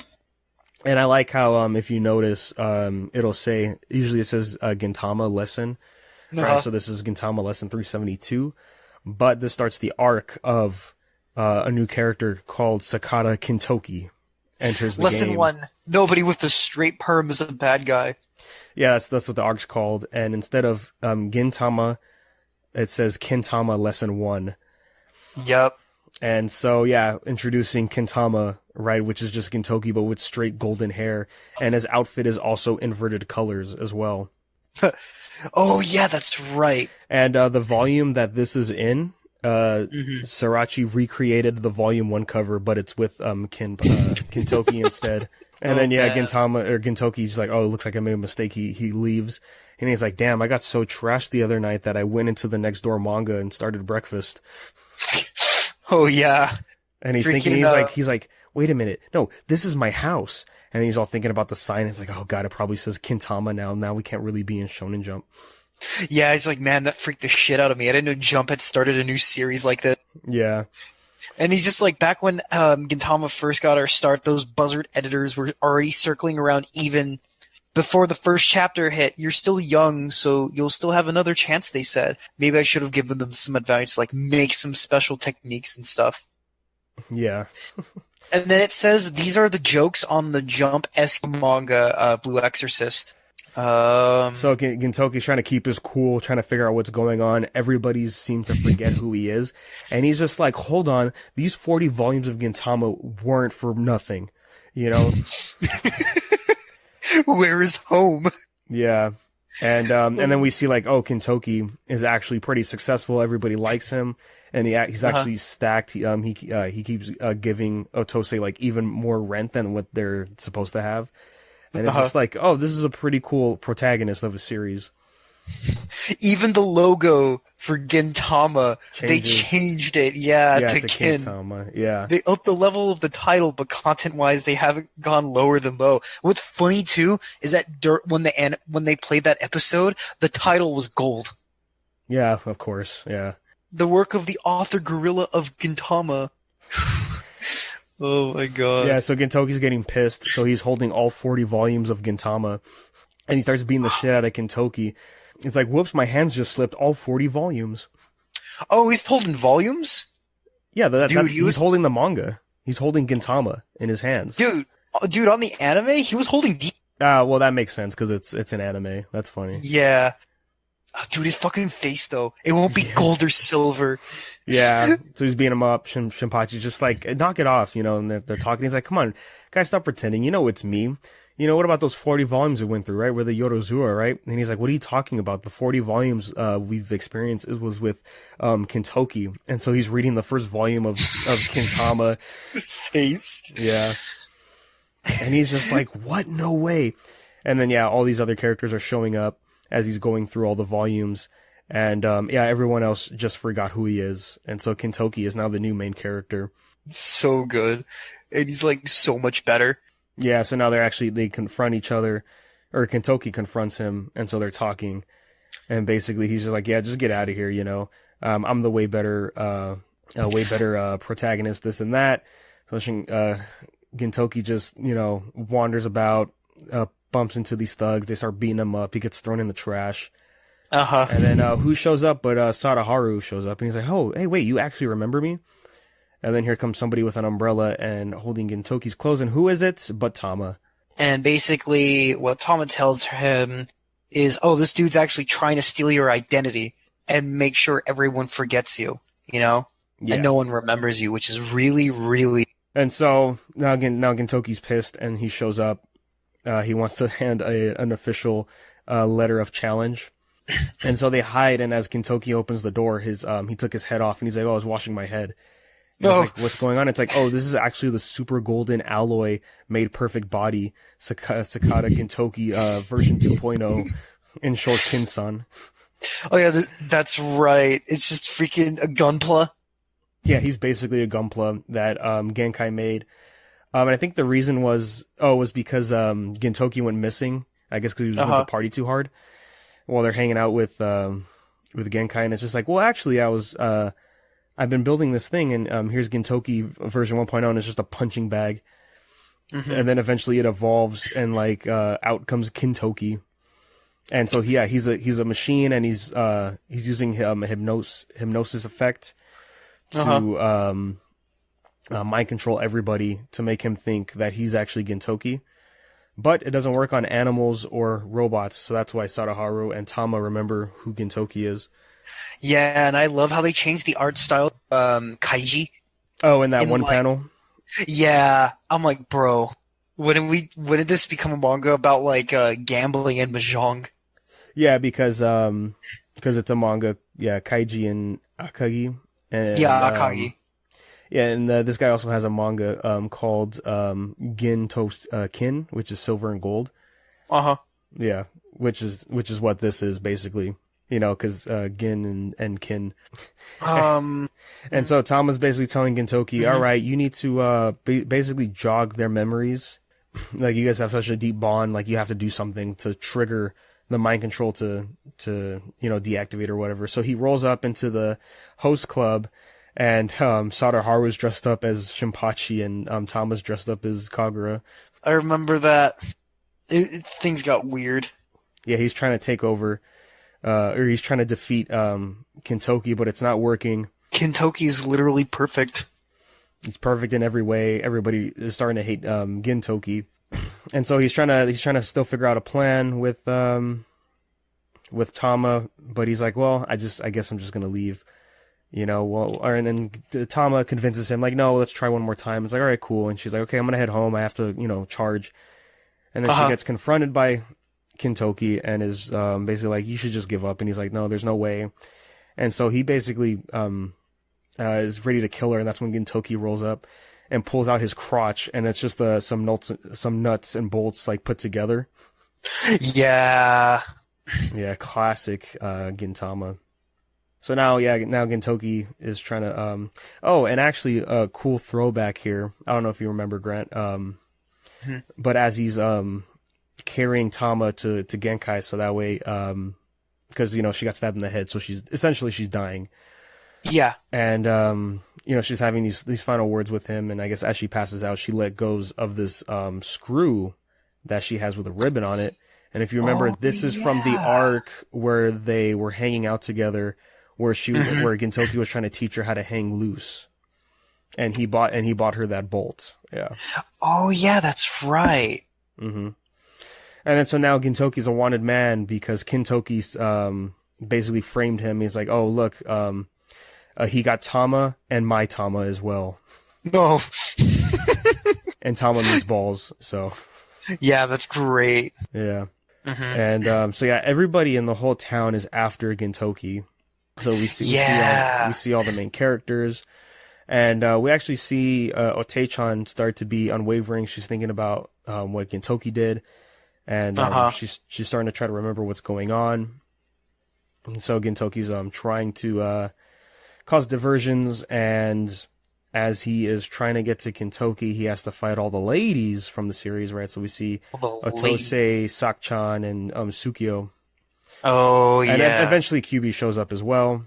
As they're fighting Gintoki, they are about to get hit by their own allies, and Gintoki protects them, and they're like, why did you do that? And then so, they're starting to get flashbacks with Gintoki, and this causes them to not break the hypnosis, but they have a feeling, so now they're trusting him, and they're on his side now. Yeah. And it's just turning into this, like, crazy battle of Kintoki versus Gintoki. Weird battle, but he sets it up really nice. It's not confusing to follow. So as this is happening, all this action's going on. Kintoki's fighting Kintoki. Pretty good fight here.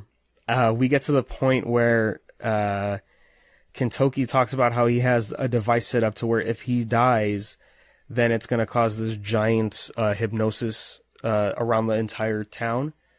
And that will have like some sort of permanent effect to where they won't remember him. So Gintoki steals his head, and he's going to take the whole impact to himself. Oh, wow. And so that'll cause him to forget everybody. And as this is going on, you know, he's like, oh, don't worry, as long as Shinpachi and Kagura and them are still around, like, this manga will continue without me. But then they show up to help him, and it's like, you idiots, the manga is going to end. And then it actually sends, at the end of the chapter, says Gintama, end. From next issue on, Sorachi-sensei will start a new series, you know? Calls it Gintama. No, it's called Montama. Montama? Yeah, it's this new series. Yeah. And it means a dirty joke as this as we see this manga start off. And I'm not gonna lie, man, when I was reading this and I was like, this could totally be the end of Gintama right here. And Dude, it could be. And I was reading, I'm like, you know what, I would have been fine with that. Oh man, yeah, it would have been. That would have been a good way to end everything, to end the manga. Yeah. Fucking Montama. And so Genkai is getting ready to destroy Kintoki and Kagura, and Shinpachi are like, wait, but, you know, don't really, though. You know, it's kind of our fault, this and that. He was just trying to be the best version of himself or whatever. So they spare him, and that's the end of that arc. Dude, remember the Montama chapter, though? Yeah, it was pretty. Just making fun of him. His dick's a plastic bottle. No, it's not. No, a plastic bottle gets stuck on it. Oh, yeah. And then the teacher's a gorilla, the gym teacher. Yeah, which is Kondo. Yeah. Yeah. Because the premise for Montama was he was the last male on the planet. Yeah, that's right. There was a ship in the bottle. Oh my god. Dude, it's all coming back. I remember this chapter. Because I was watching it, I'm like, what the hell is going on? I'm watching a completely different anime. He's like, I'm the new transfer student, Sakata Gintoki. I'm like, what the hell? So, yeah, the next chapter is the annual Christmas chapter. Well, actually, Christmas arc here. It's a few chapters long. Starring, it's about, let's talk about Anna. Oh, the Weather Woman. Yes, and I don't know if this is the gag in here, but, you know, her name is Ketsuno Anna. And, you know, Ketsu means ass. Oh, yeah, I mean ass. Yeah. Yeah, so basically her name is Anna's ass. And Gintoki plays a bit into that later down the line. But we get we get the yokai back, Gendo Maru-san. That's actually a really, you could use that as like in one of the edits with her, with the moon in the back. Oh, on top of all the Oni. Yeah, it's a good shot. So the reason she showed up is because, yes, Gintoki is still one of her masters. So, of course, she could show up, and she's trying to find a Christmas present for Anna, but she's not human, so she doesn't understand how that really works, so she needs their help. So they go downtown, and then since they're with her, they accidentally enter the demon realm. Dude, this isn't Christmas, it's Halloween at this point. No, instead of the Santa festival, it's the Satan festival. Oh yeah, the Satan festival. So they're walking around, there's just a bunch of demons, and in the demon world they also get foreigners as well, similar to the aliens in Japan. Oh my god. And like, what's funny too, he's like, they're just like, oh, what should we get her? It's like, oh, there's Frankenstein, like fucking impaled. What the blue hell is a Oh man. Yeah, and then they get one of those toilets with the Anna might need it. Wouldn't that just be for Ketsuno Anna? Yeah. Oh man. But yeah, if she doesn't like it, she just breaks it. Well, she's like, oh, we have to test it. It's like, well, you didn't test anything. And then Shinpachi stumbles upon something. And what are they? But they're the Pandemoniums. It's back. Yeah, the Pandemoniums are back. Oh man. And then she just crushes it.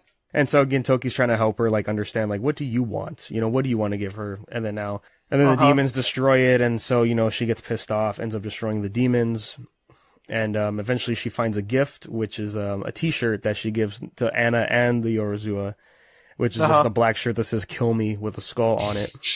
That's great. Yeah, that's a fun, quick chapter. Yeah, it was a pretty quick one. Yeah. Fun. And so the next one is the New Year's chapter, and Kagura just discovered what a Otoshidama is. And gifts of money to children, yeah, they usually are given in small decorated envelopes on New Year's Day. Yeah. And so Gintama, or Gintoki, was just like, now where did you hear such filthy language? And she's like, yeah, I don't know what they are, but I do want one. And then I guess all kids, and he's like, I hope you don't regret it. And so he starts coughing up blood. Yeah, these are my Otoshidama. Please take them. Because, yeah, and it's New Year's ball or treasure. Well, Gintoki's Otoshidama is written as falling ball. Same pronunciation, different meaning. Yeah, that's another thing. It's like, that's really Japanese right there. It's like, you're giving me my most precious balls? I knew this day would eventually come. Yeah, and then so she just throws him in the wall. She's like, yeah, as if I know exactly what this is. And it's like, oh yeah, you're just spending money at your pachinko games. And then Shinpachi shows up, and Tei-chan got one for Kagura. And basically, because like Kagura's just like, she's like a kid, but she's not really a kid, so that's why Gintoki's like, yeah, man, don't do this. Yeah. And so Shinpachi and Kagura, they actually saved up some of their wages and gave it to Gintoki, so that way he could give it to a kid. And there's only one kid he knows, and it's the one in Yoshiwara. Oh yeah, that kid. Yeah, Seita. So they go to Yoshiwara to do this, and right before he gives it to them, Tsukio finds one to give him, and then it's a fucking Neo Armstrong Cyclone Armstrong cannon thing, whatever. Yeah, and then Hinoa also grabs some kind of golden thing as well, and he's just like, all I have is cash. Okay, this isn't gonna work out. Knew something would happen, so she wants to help out Gintoki, and so she's trying to give him a golden bar to help. And what's really cool is, like, in the translator, abalone has the reputation as being known as a ... vagina. Golden balls and vagina. Never change, Sriracha. Never change. Never change, boy. Yeah. Yep. And so they bump into Katsura, and Elizabeth is dressed up as Shinsuke. And it's just like, yeah, it wasn't Shinsuke your kohai, right? So you should give him money. And so Katsura gave Kagura and Shinpachi ones, but they were just like $0 or whatever they're called. $0. The fucking fake currency. Yeah, and then they're just actually like coupons for the Joy Patriot training seminars. So stupid. And as they're walking downtown, they see Hasegawa, and he's begging for Otoshidamas. So dark. Do you remember? Oh, Jesus, yeah. It's like as they keep walking downtown, he keeps popping up, and he's like, Happy New Year's, and it's just like, wait a minute, he's not wearing sunglasses. It's like, there's just darkness on his eyes. Yeah. We're completely sealed in. Oh man, he's just wearing darkness. Yeah. And then in an alley, it's Sak-chan trying to bring in Gintoki to her adult Otoshidama store. If it's balls you want, I'll drop them for you. Okay, then please drop this ball for me. Yeah. Yeah. And then so Gintoki finds some in his boots. He gives them to Kagura and Shinpachi. They go to eat, and as they go to pay, they pull out the envelopes, and they're just coupons or vouchers that Gintoki made, and then you see him running off out of the restaurant. Ticket for a shoulder massage made from Ginsan, good only once. Ticket for a glasses wiping from Ginsan, good only once. Yeah, that was a really cute chapter too. Yeah, it wasn't too bad. So the next chapter was Gintoki goes to the recycle shop, the Earth Defense Base, and he's trying to trade in his Kotatsu, which broke. And if you don't know what a Kotatsu is, it's a table with a I guess like a futon like thing underneath with an electric heater, and that's where you usually sit for dinner. And he's like, yeah, but it broke, and he lifts the Kotatsu up, and Sak-chan's in there in her like leather BDSM outfit. And so he's just trying to trade it for a new one. And then Shinpachi shows up. He sees Sadaharu, Gintoki, and Kagura just being lazy trash all over the place. They've just been under the Kotatsu for days. It's because like, there's a black hole underneath. Yeah, it's like, stop being lazy. And it's like, well, we can't get out. He's like, what are you talking about? Like, where's the outlet? Like, there is no outlet. Like, there has to be. And he looks underneath. Yeah, and it's just a black hole. And now he's permanently stuck in there, and they can no longer escape. And like now it's a parody of Dragon Ball, where Master Roshi's master sealed the Demon King Piccolo in there. This is a reference to Yeah, Yeah. Oh man. And now the bit is they're as they're stuck under the Kotatsu, they're sort of feeling older. And so now like they have the comb over haircuts where they're getting bald, and then basically eventually the whole cast shows up. And Ote-chan grows a mustache and actually kind of becomes a guy, and now QB's like, now we could finally be together. Oh yeah. What's really cool too, I didn't even know about this. Like the reason why they always call him Zura, and he's just like Zura janai, Zura da. Mm-hmm. I didn't know that Zura meant wig. I just found this out right now reading the translation notes. Yeah, so because they said, it's Katsura. It's like, no, it's not Katsura. It's Zura. Yeah. It's Zura. It's a wig. Yeah, and so, everybody's now under the Kotatsu. They're trying to relax, but it's too crowded. So now everybody's arguing. Eventually the Kotatsu breaks. Everybody goes back to normal, except for Shinpachi. Dude, this is what I call boomerification. Yeah. This is the boomer chapter. Yeah, it really is.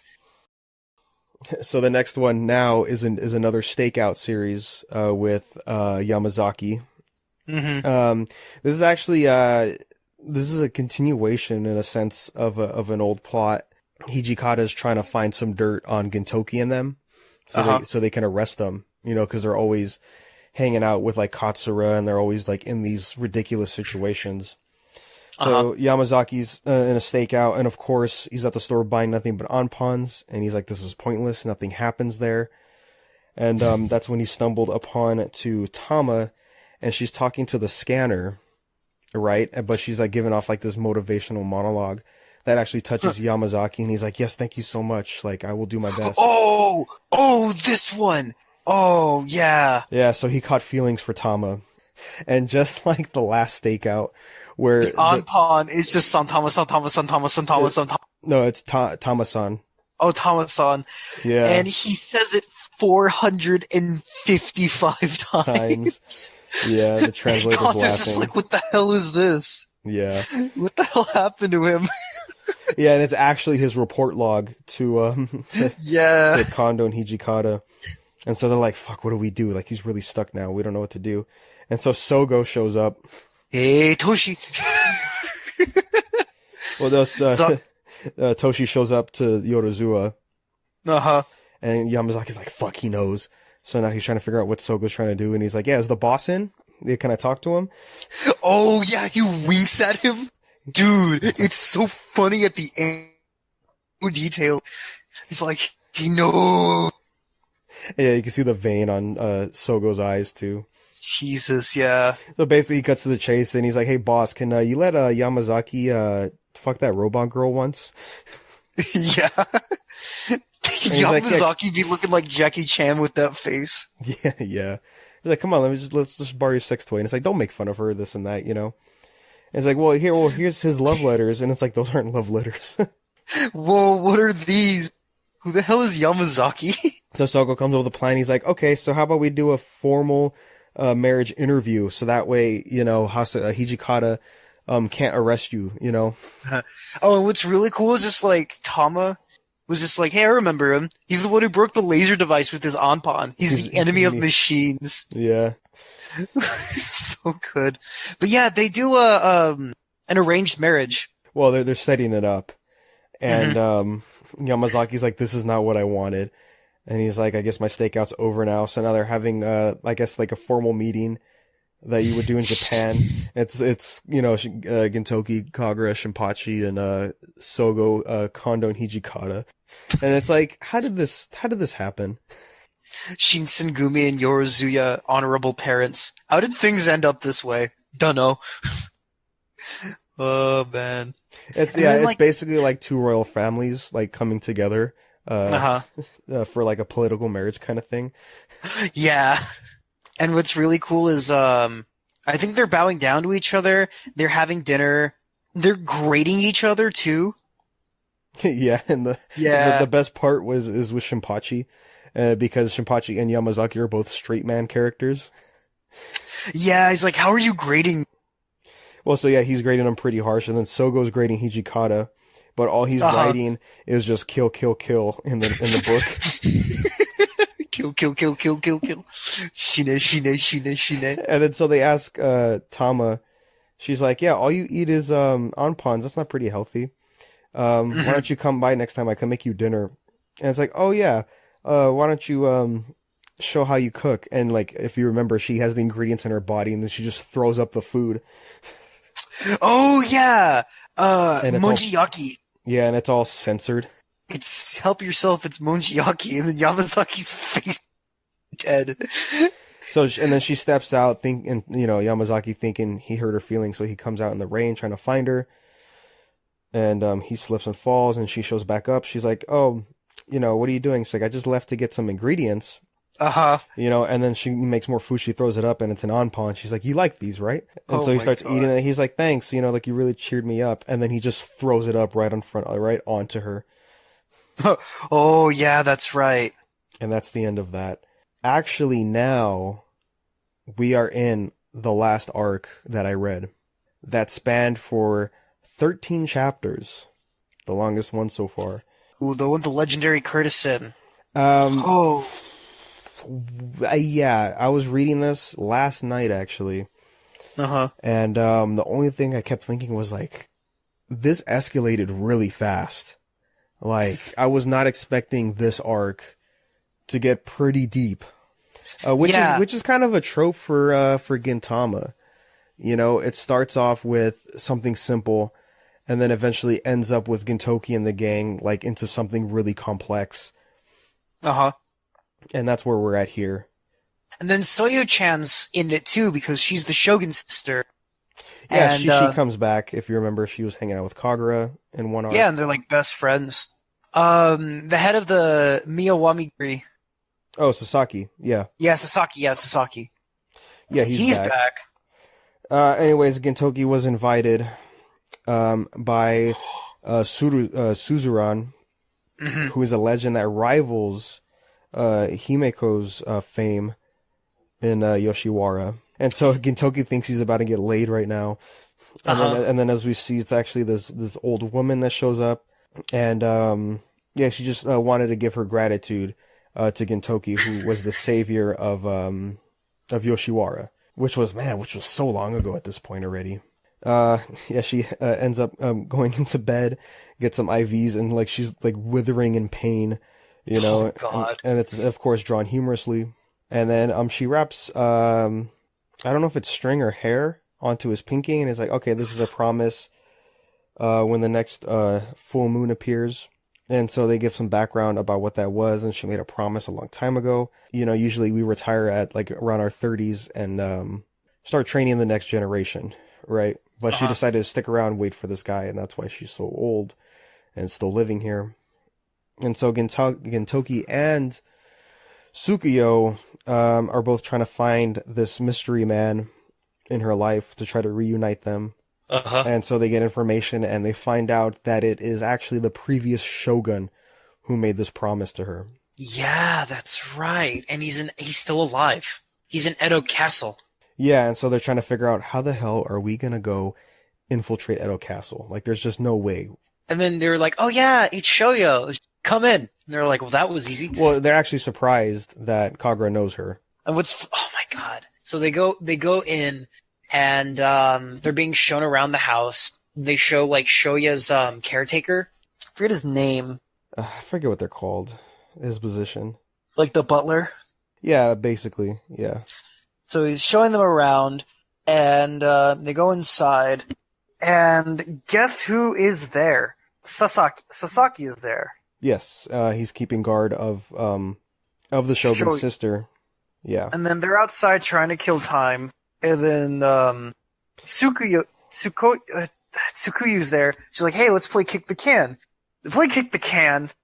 Gintoki kicks it. He's like, fuck it, I'm just gonna kick it super hard. And and right when he does, who shows up? The Holy Grant. The fucking Shogun. Shogun himself. When will you become aware that you're sister of the Shogun, and then just you see a giant laser beam go through the back of his head. And Gintoki's just like, It's the Shogun. Oh my god. Shogun Kaido.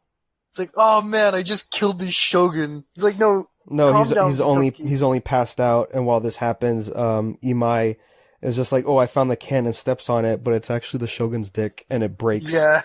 And Killing she's like, him would make it faster. Yeah. And then, as all this shit's going down, there's a knock at the door, and it's the previous Shogun, the current Shogun's uncle. And they try to pretend that he's actually alive by making his body into like a puppet. Yeah, and now we're just getting to these ridiculous gags. Eventually it fails, as the Shogun slips out of the kimono. And then as Gintoki tries to grab him, his underwear rips off and it gets stuck on his head. It's so funny. Yeah, and then finally Tsukuyo asks about Suruzan. And it's actually, oh yeah, he was actually just the shitty guy that made this promise. So that way, she could stay there or whatever. And then, so that they're about to get arrested. And while this is happening, Sasaki's talking to Kagura and Shinpachi, and the next thing you know, he gets stabbed out of nowhere. And then this is when things start really picking up. And I was like, oh geez, like what's really going on? They're assassinating this guy, Gintoki and them are arrested. The Shinsengumi show up eventually, of course. And so, we're getting some lore into what's actually going on.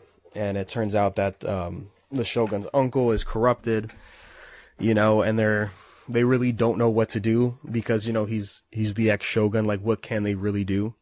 Mm-hmm. So things are getting pretty intense, more usual for Gintama. It's actually been a long time since we had an arc like this. Yeah, there's So a big-ass conspiracy. Yeah, it's really crazy stuff. As this is going on, the Shogun's sister shows up, Soyo-chan, and they think she's there to break them out of jail, but instead she's like, it got pretty lonely, so I couldn't sleep. Is it okay if I sleep here next to you? So she put her bed down next to the prison cell.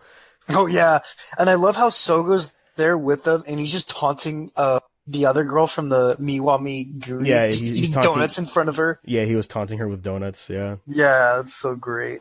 Soyo-chan starts telling this bedtime story that her butler, her retainer, I guess is I think is the correct term. He tells this story, and as we're listening to the story, we actually find out it wasn't the previous Shogun who made the promise, but it was the retainer. And then as we find out, the previous Shogun found out about this, punished the retainer, cut his arm off, and told him, like, if you go visit her, she's gonna, like, we'll kill her, kind of thing. So he's forced to serve while he can't meet her anymore. And it starts getting really intense, like pretty serious.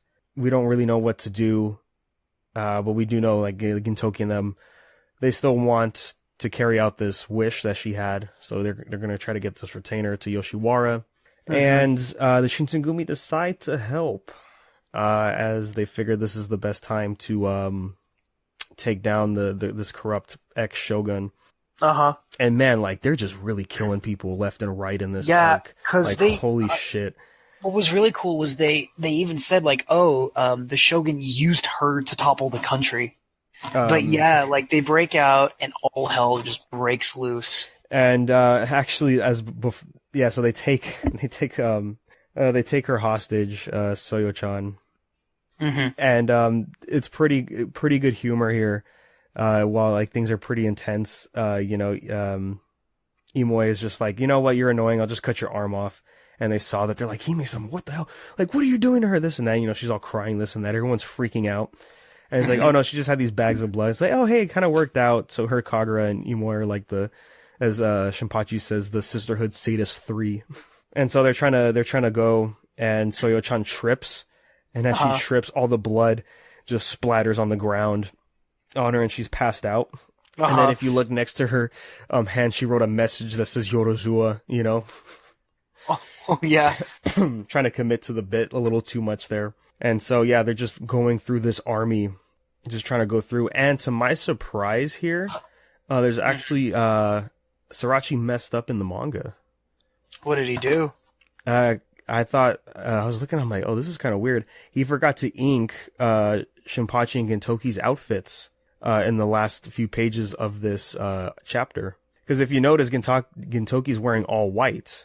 He doesn't wear all white. And then when you get to the very last page, we see like he eventually did color in, so he forgot to ink that last section there.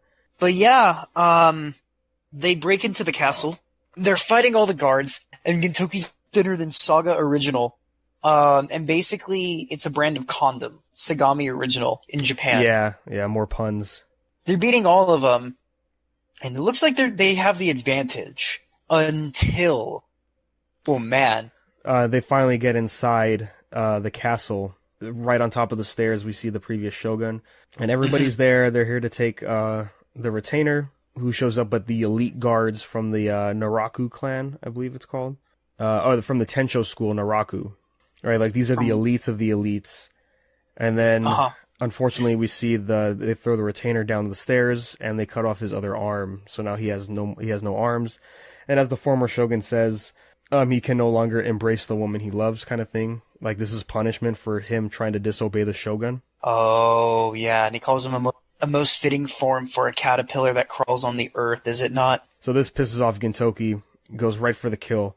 This guy with the straw basket over his head. They start fighting, gets pretty intense, straight up just stabs him right in the head. And so, so Gintoki's like really pissed off. They're ready to fight. This guy's not done fighting. Right, obviously he dodged the stab in the head, shooting all these needles and stuff. Fight's pretty intense, and of course, and again, Sorachi, pretty good choreography here for the fights. And I gotta say, I did miss seeing Gintoki go all out like this. It's been a long time. And then, like, he stabs the dude in the head, and he's not really dead or anything. Yeah, no. So yeah, all this fight's going down. Eventually, Gintoki gets stabbed by some needles. Mm-hmm. And they're poison needles. Poison needles, and they got hit with acupuncture. So that's why his arm got paralyzed. The pressure points, yeah. So now they're surrounded. Gintoki's on the floor. Guy finally takes his mask off, and it's this guy with a scar on his face. And he says this happens before. And we get a flashback to the war where Gintoki actually fought this person before. And his name is Oboro. That dude's oh, man. And I gotta say, I'm glad that we're getting more information on in the past for Gintoki. Yeah.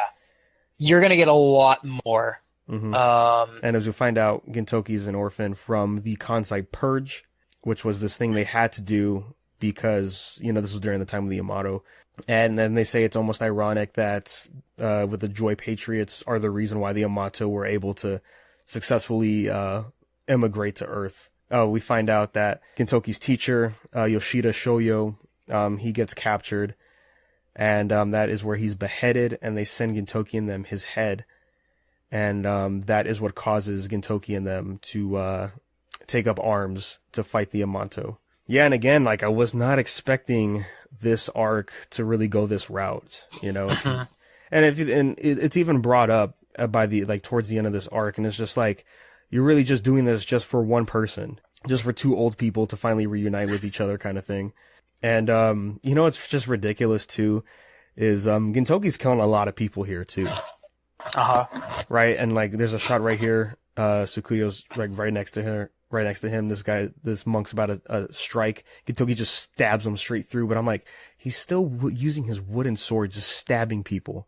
Yeah, that's how much force he's using. Like, this is ridiculous. Oh, yeah. Oh, dude. And then, like, it even gets even more surprising, even more, like, quality content. The Shogun actually shows up on horseback. Oh, yeah. He brought the entire police force.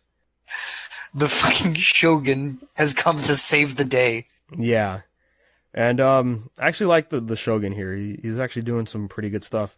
Yeah, the Shogun, he's actually one of my favorite characters. Like, despite all the bad shit that happens to him, he's a really good character. Yeah, and this is the only time we see him where he's not used for comedic purposes.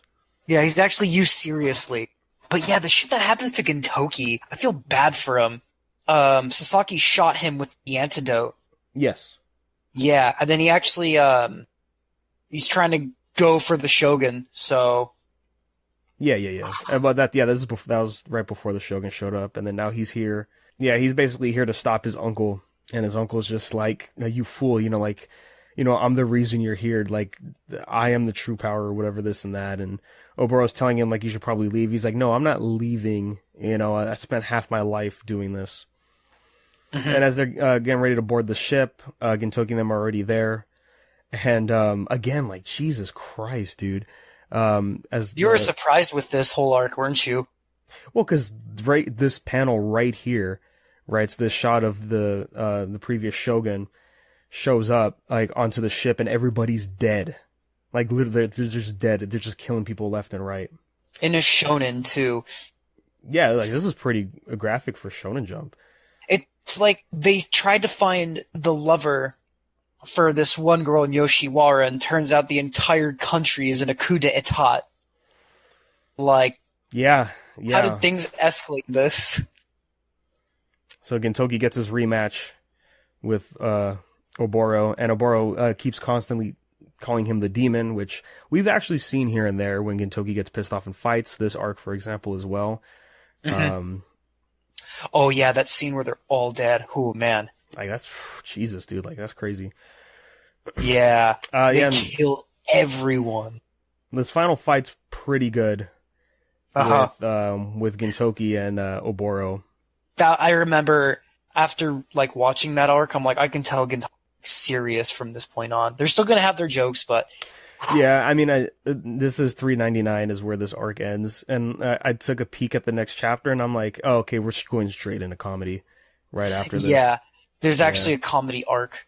Yeah, so pretty, again, like, yeah, really quality, like, high quality stuff here. Was not expecting for all this to go down. Good stuff. Eventually, all the, I forget what they're called. It's like, they're like the main leaders of Japan, I guess. They show up, and they have, the shogun confronts them, and he says, basically they want to arrest Gintoki and them, right, for what they did. And the shogun's just like, what are you talking about? They did no such crime. And he orders basically all the police force to point their weapons at the shogun. Like, if this is to be called a crime, then everybody's a criminal, is it not? And then so he decides the only way he could take his uncle down is to resign as the shogun. But yeah, that was a really cool scene where everyone put his swords. Yeah, so now we're in the epilogue. We see the shogun's uncle gets assassinated by Shinsuke himself, another big tease. While this is happening, the shogun's resignation gets pretty much on hold while they figure out what they're going to do. Imai, talking to Oboro, who survived the fight, actually, real name is Mukuro, and she used to work in the same organization as him, as she has the tattoo on the back of her neck. So potentially, which kind of makes sense, right? Because Sasaki, who's her boss, I guess, is working with Shinsuke, right? And a good moment here too is he's asking her, because she's met both, are they both similar, Gintoki and Shinsuke, since they're both students of the same person? She said not really. However, one seeks to protect what he left behind, the other wants to destroy what's left. But they're both the same. They both have eyes full of sadness. Yeah, and they walk past each other without not knowing. Yeah, well, Gintoki knew. Yeah, but not Shinsuke, we didn't see his thing with it. So that kind of pretty much wraps it up. Other than, like, they're gonna get the retainer. They're going to take him to Yoshiwara, but as Sasaki is saying, his body, his condition's too poor. Like, even if he makes it out there, he's not going to, like, he's going to die, basically. Yeah. And, but of course, and then Suzuran doesn't have much left either. And so everybody makes it a joint effort to have them meet at the spot they met many years ago. And it's totally implied that they both passed away right there at that spot. That was really sad. It got really sad. Like, even watching that, I'm like, I might tear up. This is, like, depressing. The manga transitions them into when they were young, and he picks her up, and they walk to the moon. Yeah. And that ends the arc. So again, man, Sorachi, when he wants to do it, man, he can do it. If he feels like it. I just only wish it was like that the whole time. That's all I'm asking for. Oh, just wait. Just wait. Yeah, that is our review, our 2.5-hour review. Yeah, even though the arcs there weren't as many arcs, there's so much content here. And we are already more than halfway into the series. It's crazy. Mm-hmm. Again, I'm watching the anime, but I'm just waiting for the new season to come out this year. They said it was supposed to come out. Where is it, though? So yeah, man, it's a whole lot of content, man. I'm just overall glad that we really got that last arc, and it was actually pretty decent length, you know? Oh, yeah. Because I think even the Yoshiwara arcs weren't, I don't think they were even close to 10 chapters. Nope. They were still cool arcs, but not as great as that, though. Yeah, so it looks like you're going to be getting into a couple of, okay, I remember these. You're going to be getting into some comedy arcs. Someone from Shinpachi's past shows up. So while we wait for that, remember, you can email us at unversedpodcast@gmail.com for any questions, comments, concerns. We'd love to hear your thoughts on Gintama. And of course, you could follow us at Unversed Podcast anywhere you go to stay updated on the latest episodes. And yeah, that's going to be pretty much it, guys. Look forward to more episodes on the podcast. And again, friendly reminder, we are on Spotify. So thanks for listening, guys. And as always, we will talk to you next time. 俺な子も黙る佐々木哲之助カレーのお供にこれ福神漬け悪そうなやつは大体友達目覚めりゃ俺たち大体朝立ちこれ俺の兄貴佐々木伊三郎 Yo 好きなタイプは柴咲コウ Yo この辺で終わりだ全話回想 全然回想できてねえじゃねえか俺な子も黙る佐々木哲之助 B 卒業して今 C ボーイいろいろあって今改心中いろいろやって今精進中手紙託され今お使い中なぜか捕まりボコボコにされたよバンタン新選組チェケラとそして俺 C ボーイ新選組チェケラとそして俺 C ボーイいい加減にしてくんない俺縛られ転がされたままの佐々木哲之助2週間前からずっとこのままこれ誰かなんとかしてくれよ胸ぐらつかまれ刀で脅され手紙ばらされ虫決め込まれ俺縛られたまま奈落の底落ちたらはいそれではいおしまい2週間前からずっとこのままこれ誰かなんとかしてくれよおい本編真面目なんだからこれ丸い加減してくれよマジかよ Yeah